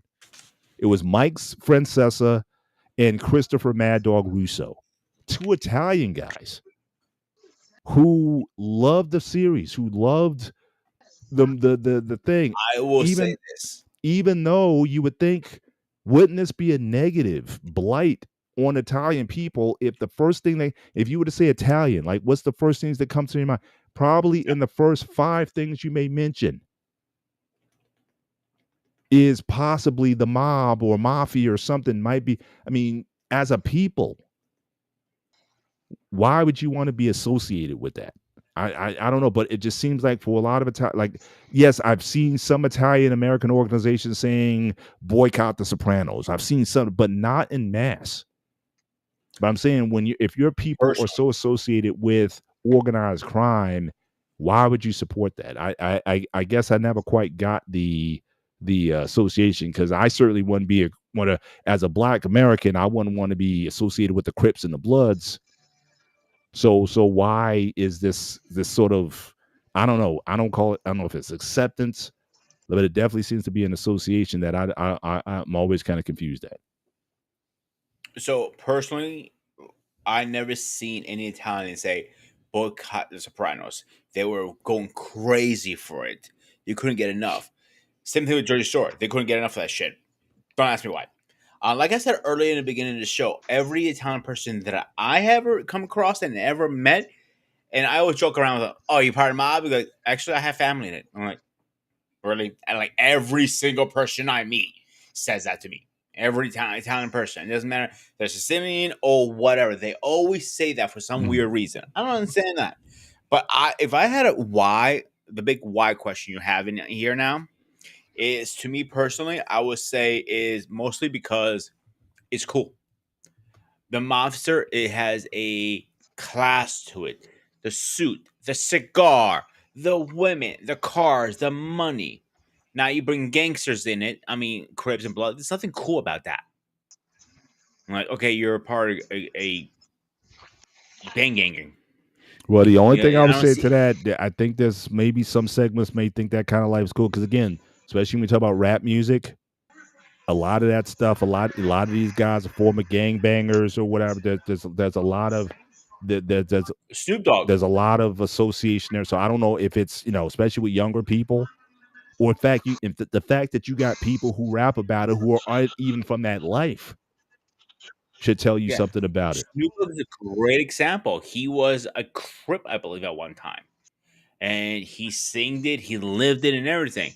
He literally cursed out his crowd as one performance he was doing. He says, "I don't remember the whole thing because I'm not a big rap guy." He says, "F you" to the crowd. I'm something about Crip. I don't remember the whole thing. Tupac. It depends which story you want to believe in, but at some point it was gang related. Him getting taken out. So w- I don't think that's cool personally. Mm. like the old school stuff, like the Italian, the stuff that is in memories. Al Capone. Yeah, I find that stuff fascinating. I think that stuff is kind of cool, but not anything not these days. Like you watch it on TV and you see, the modern stuff. Like, come on now, grow the fuck up. That's it. I would say that. What do you got? What do you got on it, David? David, are you with us, or are you Yeah, still having problems? I don't know. It's just connection issue because it's Yes. not make I might have to do something real Yes. that not to that because it better be higher than that. I put something's going on until trace it because it's really the good I can't Yeah. stand So, it. do you need to step down and take So care I of might have to business? step down for those. Yeah, I didn't No take care of problem. this issue No because I problem. didn't find out where it's Yeah, just coming from. All right. Do you want to step take a down? look at some. I guess a couple of comments if you want to share Yeah, those. We could talk about. Yeah. Actually, I want to highlight the last comment really fast. David, thanks for coming, my man. Have a good night, Gigolo. no problem. I appreciate it. Like, All right, the last comment I want to highlight this one, and she's on point on this completely. So, it's the Italian organizing damn it, Italian Crime organization, originally crime. started to help and to protect Thank poorer you. That families. was a good Small for me. businesses paid them for protection from rivals. But the Yeah, thing and is, that though, is but true. again, why are there rivals? You know what I'm saying? It's like why are again that's coming from another family, so to speak, or another organized crime thing. So again, I don't know if that's something to be praised or not. I don't think it should be praised. Back in the day when that was happening, it was you had the one family was from one part of Italy and then the other part, but and if you were not part of their group, you're taking money out of their mouths. So that's where the rivalry came in. So let's go back for a second. Do you any chance know who was the first mafia family? Oh, geez. I'd have to look that up. Or hang on, let me look. I can tell you right Okay, now, I have it good. up. Go I ahead. have it up. I can't pronounce the name, so I'm gonna butcher it. I apologize. So anybody who I offend right now, it came out. They were moved to New York from Italy in 1892, from Eastburg, and they were the Genovan crime family. I cannot pronounce that fucking name. I'm gonna put it in the Mm. comments because I don't want to pronounce it like shit because I am pronouncing like shit. Um, they were the very first family coming out Genovese, the of it. Genovese. Right. Yes, that they were the most at the time deadly, and it wasn't something that people praised back then. They weren't found it cool. Kids found it cool as they're growing up. Like, oh, I want the car like that. I want the woman like that. I want the jewelry. I want But this. see, here's the thing, though. From what I understand, none of that stuff was supposed to be built up like that. Like Yeah, really, the only guy who really was I mean, there have been guys like Al Capone. He was kind of flamboyant. John Gotti, probably the most obvious one. In fact, from what I understand, the mob folks hated John Gotti because he brought so yeah. much He attention. fucking He was the Teflon Don. He was the 2000 suit Don. He was all that. But again, most of those OGs, like just like you see in the movies, like those guys are supposed to be silent. Like the bosses, you didn't even know who these guys are. These guys like little old guys, having some breakfast in front of a diner in front of a home or something, or playing some chess or something. Like nobody knew who these guys were. The whole idea was again secrecy. So they didn't want guys who were out there flaunting that, okay, yeah, I got the cars, I got the girls. But I find it interesting, though, because I remember when John Gotti was going through all that stuff, how even, especially in the rap, just like what happened with Scarface.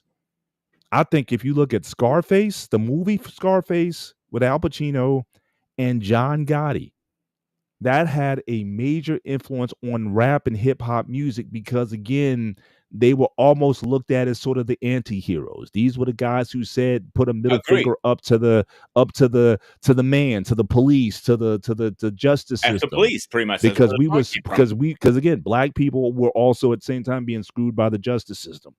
Yeah. So for it's like anybody, if didn't matter who you were, if you were able to beat the man, you were gonna get some dap. So a lot of rappers were influenced by that, and they actually created personas that were like that. Okay, yeah, it's okay to wear the bling suit and the jewelry and have the cars and the women and all that kind of stuff. It's almost like he painted that image for people. Now I remember, go back and watch footage. The dude come out of court because they couldn't get him. So they had to go through several cases before they finally got him. But he'd be coming out of the courtroom, there'd be crowds cheering for him. I remember. I'm a little too young to remember that, but I remember watching documentaries about it. I think he's still alive. I'm not mistaken. No, he's gone now. He died in He's prison. gone. He died in prison. Yeah. Yeah, no, I'm not saying he's out of prison. I think he's alive, like he's living, like breathing. No, I Um, don't. I think I'm saying. I think he died. oh, he did. Okay. Yeah. So, before Wally, give me 1 second. I'll get you in here in a minute.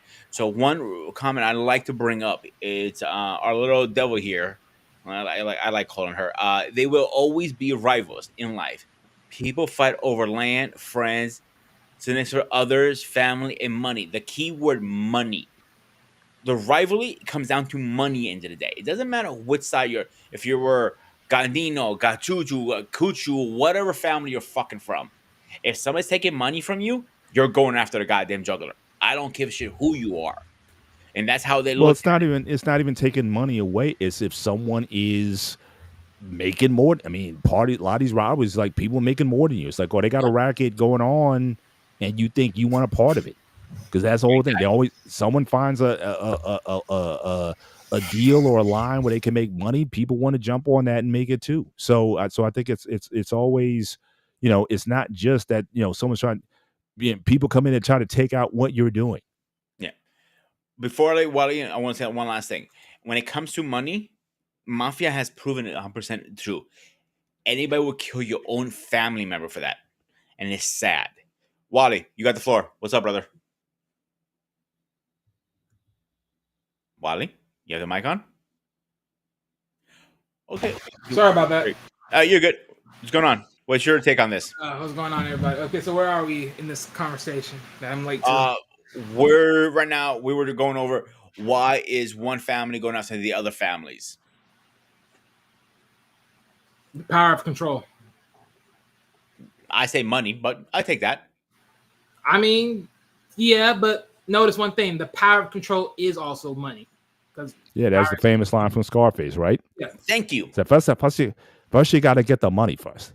Then you get the money, then you get the power. Then when you get the power, then you get the woman. You actually sound a great guy named Scarface. I used to be. I'm terrible. I used to be able to get it pretty good back in the day.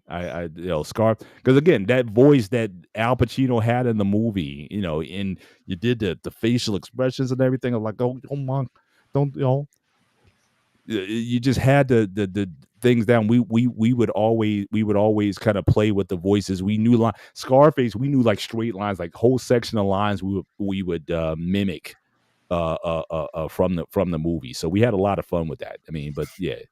Right. One voice I was curious if he ever sounded me. Every cartoon who played my Al Capone go, hey, you say yeah, and like I wonder if he actually sound that in real life. Yeah, I think that was almost like a well, it's just like now. It's like people always do these again exaggerated voices, like, yeah, how you doing? It's like, kind of like the especially if you're from New York or New Jersey or something like that. It's like the over exaggerated slang. And I think even the Sopranos, they kind of took it to another level with it's like some of the characters in the Sopranos were like, especially in Tony Soprano's crew, was kind of like, it was like over exaggerated. Like some of the guys, the way they looked, the way they dressed, the way they, the slick back hair and just how they operated. Sometimes it was almost like a parody of the Italian mafia more so than, whether it was in real life. Yeah. But Wally, go ahead. Finish what you're saying. Oh yeah. So yeah, but to your question, yeah, it would be the power. I know you said money, but the money is engraved in the power. So Poe's asking also, why do you think they were rivals mostly? Family. Wait, say that again? Poe was asking earlier, why do you think family versus families were rivals? I mean, I think yeah. Usually with the rival stuff, I mean, that's with anything, right? Is like, because if you're in the same section of a particular side of the state, then it's like you're always gonna butt heads, because eventually, if you control, let's say you control the South and someone else controls the North, and someone's trying to take over the West and the East, but then it's like, oh, you can't do that because they're slowly already creeping up on here, and you can't claim turf here. So now it's like, okay, this is a conflict of interest. Only one can be the powerhouse, not two. Yeah. But Wally, I think a question I was really kind of digging into a little bit before you came on. Yeah, Scarface is Scarface is on my Mount Rushmore of organized. I would say organized crime, because technically it's not a it's not a mafia movie, but it's definitely organized crime. It's definitely in on my Mount Rushmore. But I guess the question I was asking earlier, Wally, was it seems like out of any ethnic group, it's like Italians seem to be most closely, even though statistically most aren't in the mob, aren't associated with the mob, but we have this. Sometimes I think in our minds, this idea of this association with mob life, and even from Italians, like it doesn't seem to bother most of them. Like in terms of, even though people worry about self image and whatnot, but it seems like they're they're not ashamed, or they're not afraid of the association. I was like, why do you think that is? Even though Italians are known for all other kinds of things they could be known for, but it just seems like there's no negative association that's coming from them. Yeah, I mean, there might be like one organization that may say that, like an anti-mafia, or we don't like these images in movies, or we don't like The Sopranos, something like that. But it's almost like it's a small minority of people. But why do you think that is, that Italians don't seem to be bothered by this association with mob or mafia titles or what have you? Why do you think that is?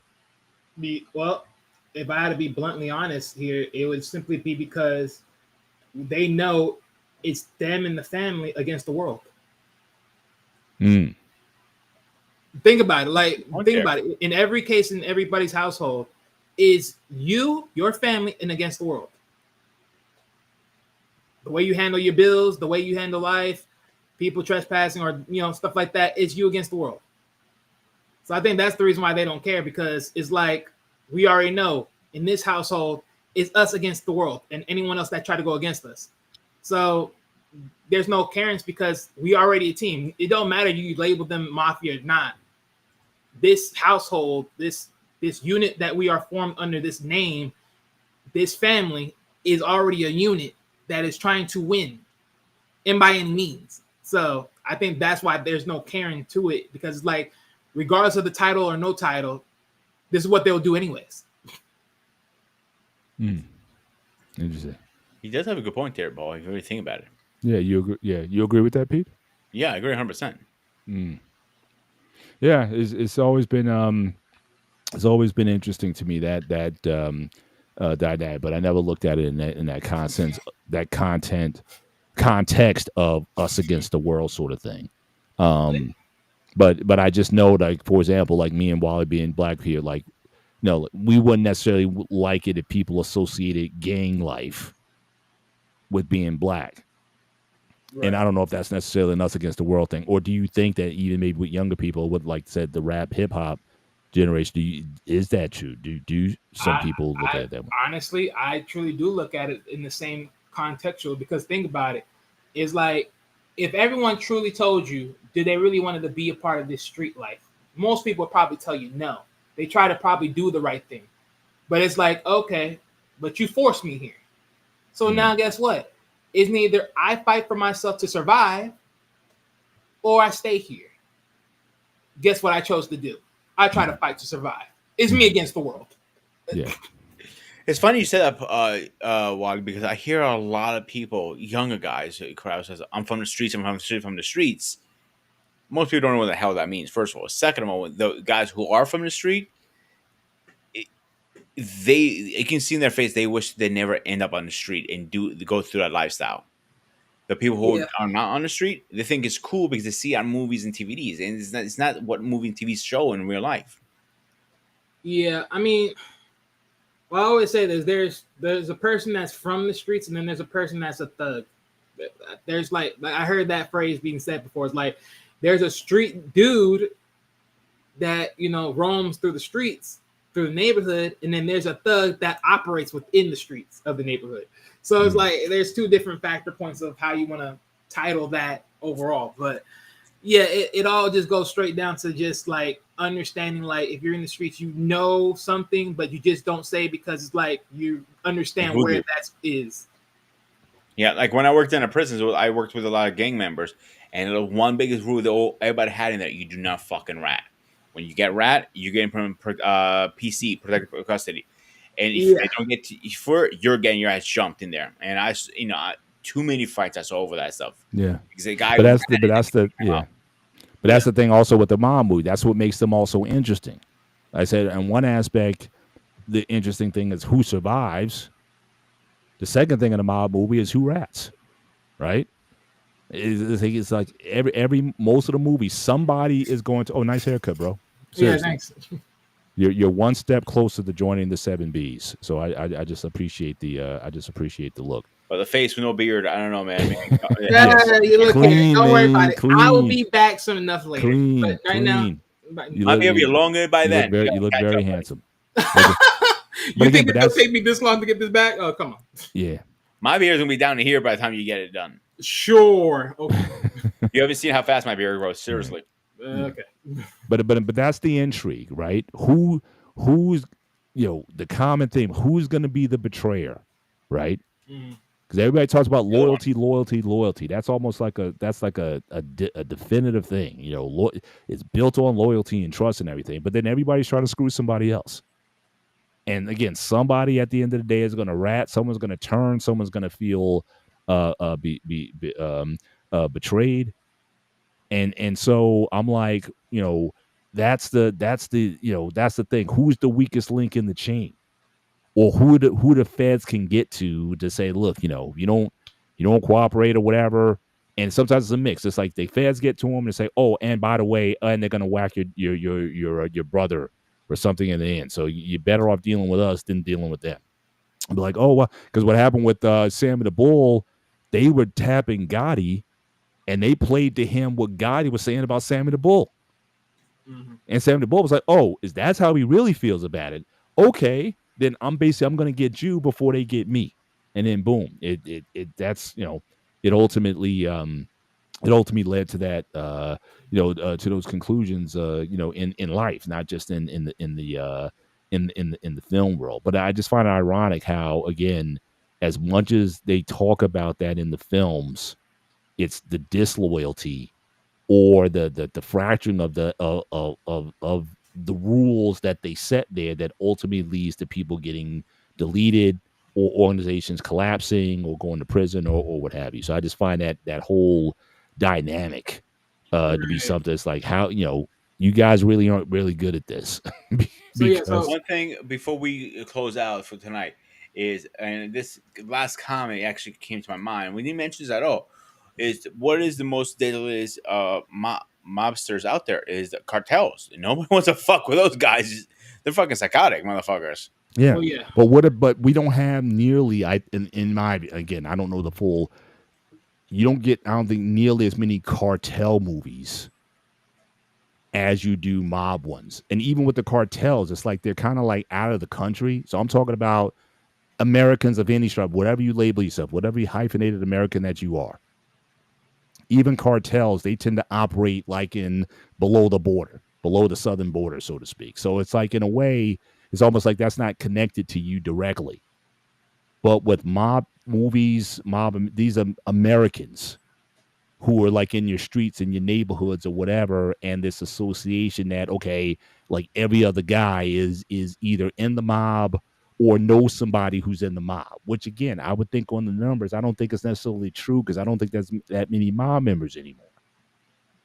But the association is such where I could see myself getting somewhat frustrated with, if someone even dared to ask me, if I was Italian, someone dared to ask me, do you know anybody in the mob? I wouldn't hit them, but it's like almost, it's like, what are you talking about? Again, I don't want to be stereotyped with that dynamic. but I don't know if other people have such a close association where it's like if someone asked me a while, do you know some Crips or Bloods or whatever? I'm like, what are you talking about? See, That's not even so far away from us. What are you talking about? We're as far as possible. So why would you even assume that? I would think it would have to come through the media or whatever's being projected for even someone to make that association with us. But it's still we're there's things that we still have to deal with. If me and Wally was wearing a hoodie somewhere just hanging out and somebody saw us or whatever, they would think things about us simply because we had hoodies on. Even though we're educated and smart, law-abiding individuals. So again, that's always something that you're battling, but it seems like in this world, it doesn't seem to impact. But again, while you might have made the best case for it, when people think it's us against the world, so it's like, I'd rather be feared than if you think I'm in the mob, maybe you won't, or say, who does he know? Who does she know? So maybe look at it as a good thing. I don't know.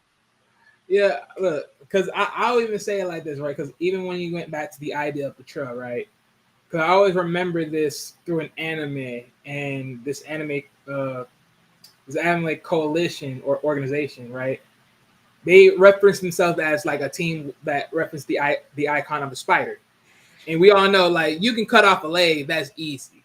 You cut off the head is a wrap, and I think in most cases that I think when it comes cracking down to like getting the quote unquote the rat or getting the weak link, it's always someone that typically is the person that makes it easy for the head to get whacked off. Like in this case, technically, it's more easy to take off a leg of a spider than anything else, right?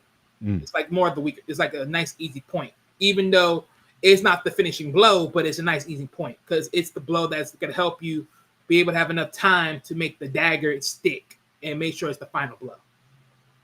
And I think, with that, this is why I also say you have to be very mindful of this stuff because it's very one of those very intuitive things. Because it only takes one sellout to screw you over. Yeah, it takes that one person. Because think about it, that rat that they're talking about, that snitch, is pretty much basically in basic formats without putting all these words and things of that nature in it. It's pretty much a person that you thought you can trust, and then they screw you over. Yeah. One of those weasels, in the clique, but really ain't really trying to help you. Those mofos always screw you over, and it's like those are the things of always got to be very cautious of people and who you bring in, and how are they, all that stuff. Are they truly here to help you? Are they truly here to bring you down? However that is. So those are the things that you got to watch out for. So the thing is that's so funny about a lot of the mafia, gangster stuff, and all the type of movies. As much as you frown on it because of what they do, aka with drugs, putting in the community, putting on people, killing people, and all this, they actually show you a lot of things that are somewhat reasonable for the simplicity of understanding this is what happens when life gets hard and you stand for self, because you really are going to war with almost with everybody, whoever chooses to step in front of you. Yeah. Great points, Wally. Yeah. So let's close it out. Paul, you want to go first, and while you go next, yeah. So I want to give again my Mount Rushmore of Mafia movies, and when I say Mafia, I'm speaking specifically about the American Italian Mafia. Okay, the Cosa Nostra. Okay, so my Mount Rushmore is good. Obviously, Godfathers 1 and 2. They definitely take that take that space. Casino and Goodfellas. All right, I would rank those up there as far as Italian mob, or where they're the central figures in the film. As far as organized crime movies, extending beyond the Italian mafia. All right. If I was gonna take the Italians out of it altogether, it would be Scarface. It would be let's say Scarface. It would be The Departed, because again, that was the Irish mafia. American Gangster. I would definitely put that in there. And then you can add, if you want to add like a Pulp Fiction, I would probably have those in the top. Honorable mentions would be, again, as I said earlier, I love Donnie Brasco. It's one of those films that every time it comes on, I'm always watching it or watching some portions of it. Again, very very good. But if I was to say my number one movie outside of The Godfather 1 and 2, it's got to be Scarface. I think Tony Montana, and it's ironic that Al Pacino plays two iconic figures. How he could be Michael Corleone and he can also be Tony Montana, two totally different characters, but he's able to nail them, which is one of the reasons why he's one of the greatest actors ever. Because oftentimes you don't get the opportunity to play two historic characterizations, but I would definitely put those two at the top. And if I had to choose, if you were going to really twist my arm, I still may choose Scarface as the greatest organized crime movie, the most influential crime movie, especially when you talk about rap and hip hop, the most influential of all of the organized crime movies. And as I've always said, I think it's the ultimate morality tale. I even tell Christians to watch the film because if you want to talk about the Bible proving itself in real time, just watch that movie and it gives you sort of a lesson to that. What profits a man to gain the whole world but lose a soul? And it tells that story and that arc perfectly. And so I would even though it's very profane, it's one of the most profane movies of all time. It's still the way it delivers. It's Brian De Palma masterpiece. So I would say that's my greatest organized crime film of all time. Yes, it is. Brilliant film, indeed. But so I know I came in late, but as far as what I could add to the conversation, one thing's for sure is this: when it comes to mafia, organized crime, just any street gangsters, however you want to look at it, there's a lot of decent movies out. Like, I know a lot of people may frown on looking at these movies, but a lot of these movies, when you really like trying to work past all the other things that they do that is just tasteless to you, it really does have the bigger message in the meats of it all. Like, you really sit down and look at it, it really has a lot of big messages if you just sit down and look at it for what it is, because it shows you how far you have to go, how real far you are truly against the world when you're trying to stand for self. Because think about it, imagine a world where you knew all you had was family, people you kept close in to family, and then that's it. And then it's whatever you try to do and operate, whatever you're trying to sell, whatever you're trying to work on, all that stuff. Because you're living working against everyone that's trying to be against you. Think about it. It's like let's say you had a grocery market, like a grocery store, right? It's the typical everyday world. It's the Walmart versus Publix. Who's going to win? It's the Walmart versus Target. It's the Walmart. It's the constant stores. Like, who's winning here, right? It's you have those markets and everyone's on a corner somewhere and someone's trying to win somewhere. But eventually they're going to have a battle with each other and someone's going to win that battle. Someone's going to be the top guy. And then, it's sort of that same thing. You're out here fighting for that overall. And while also trying to make sure your family's straight and everything else of that nature. But yeah, it's a cruel world out there. And this is how far people are willing to go to do it and show you how far it is. So yeah.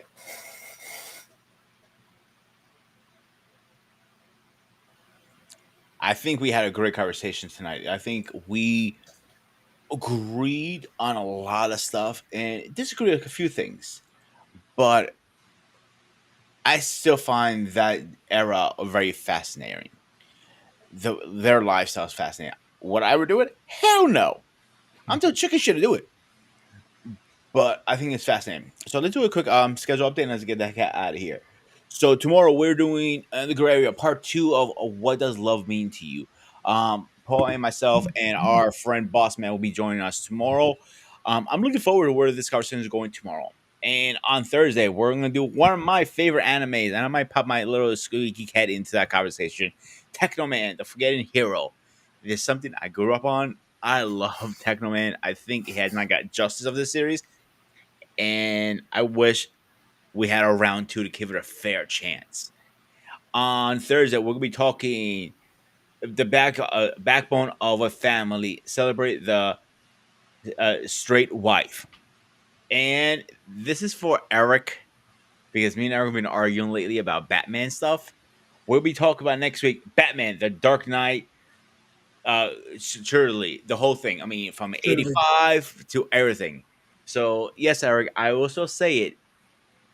Batman Dark Knight series was the best one, and Heath Ledger's Joker was the best Joker ever, hands down. I know he's gonna argue with me, but okay, we're gonna argue next week about it.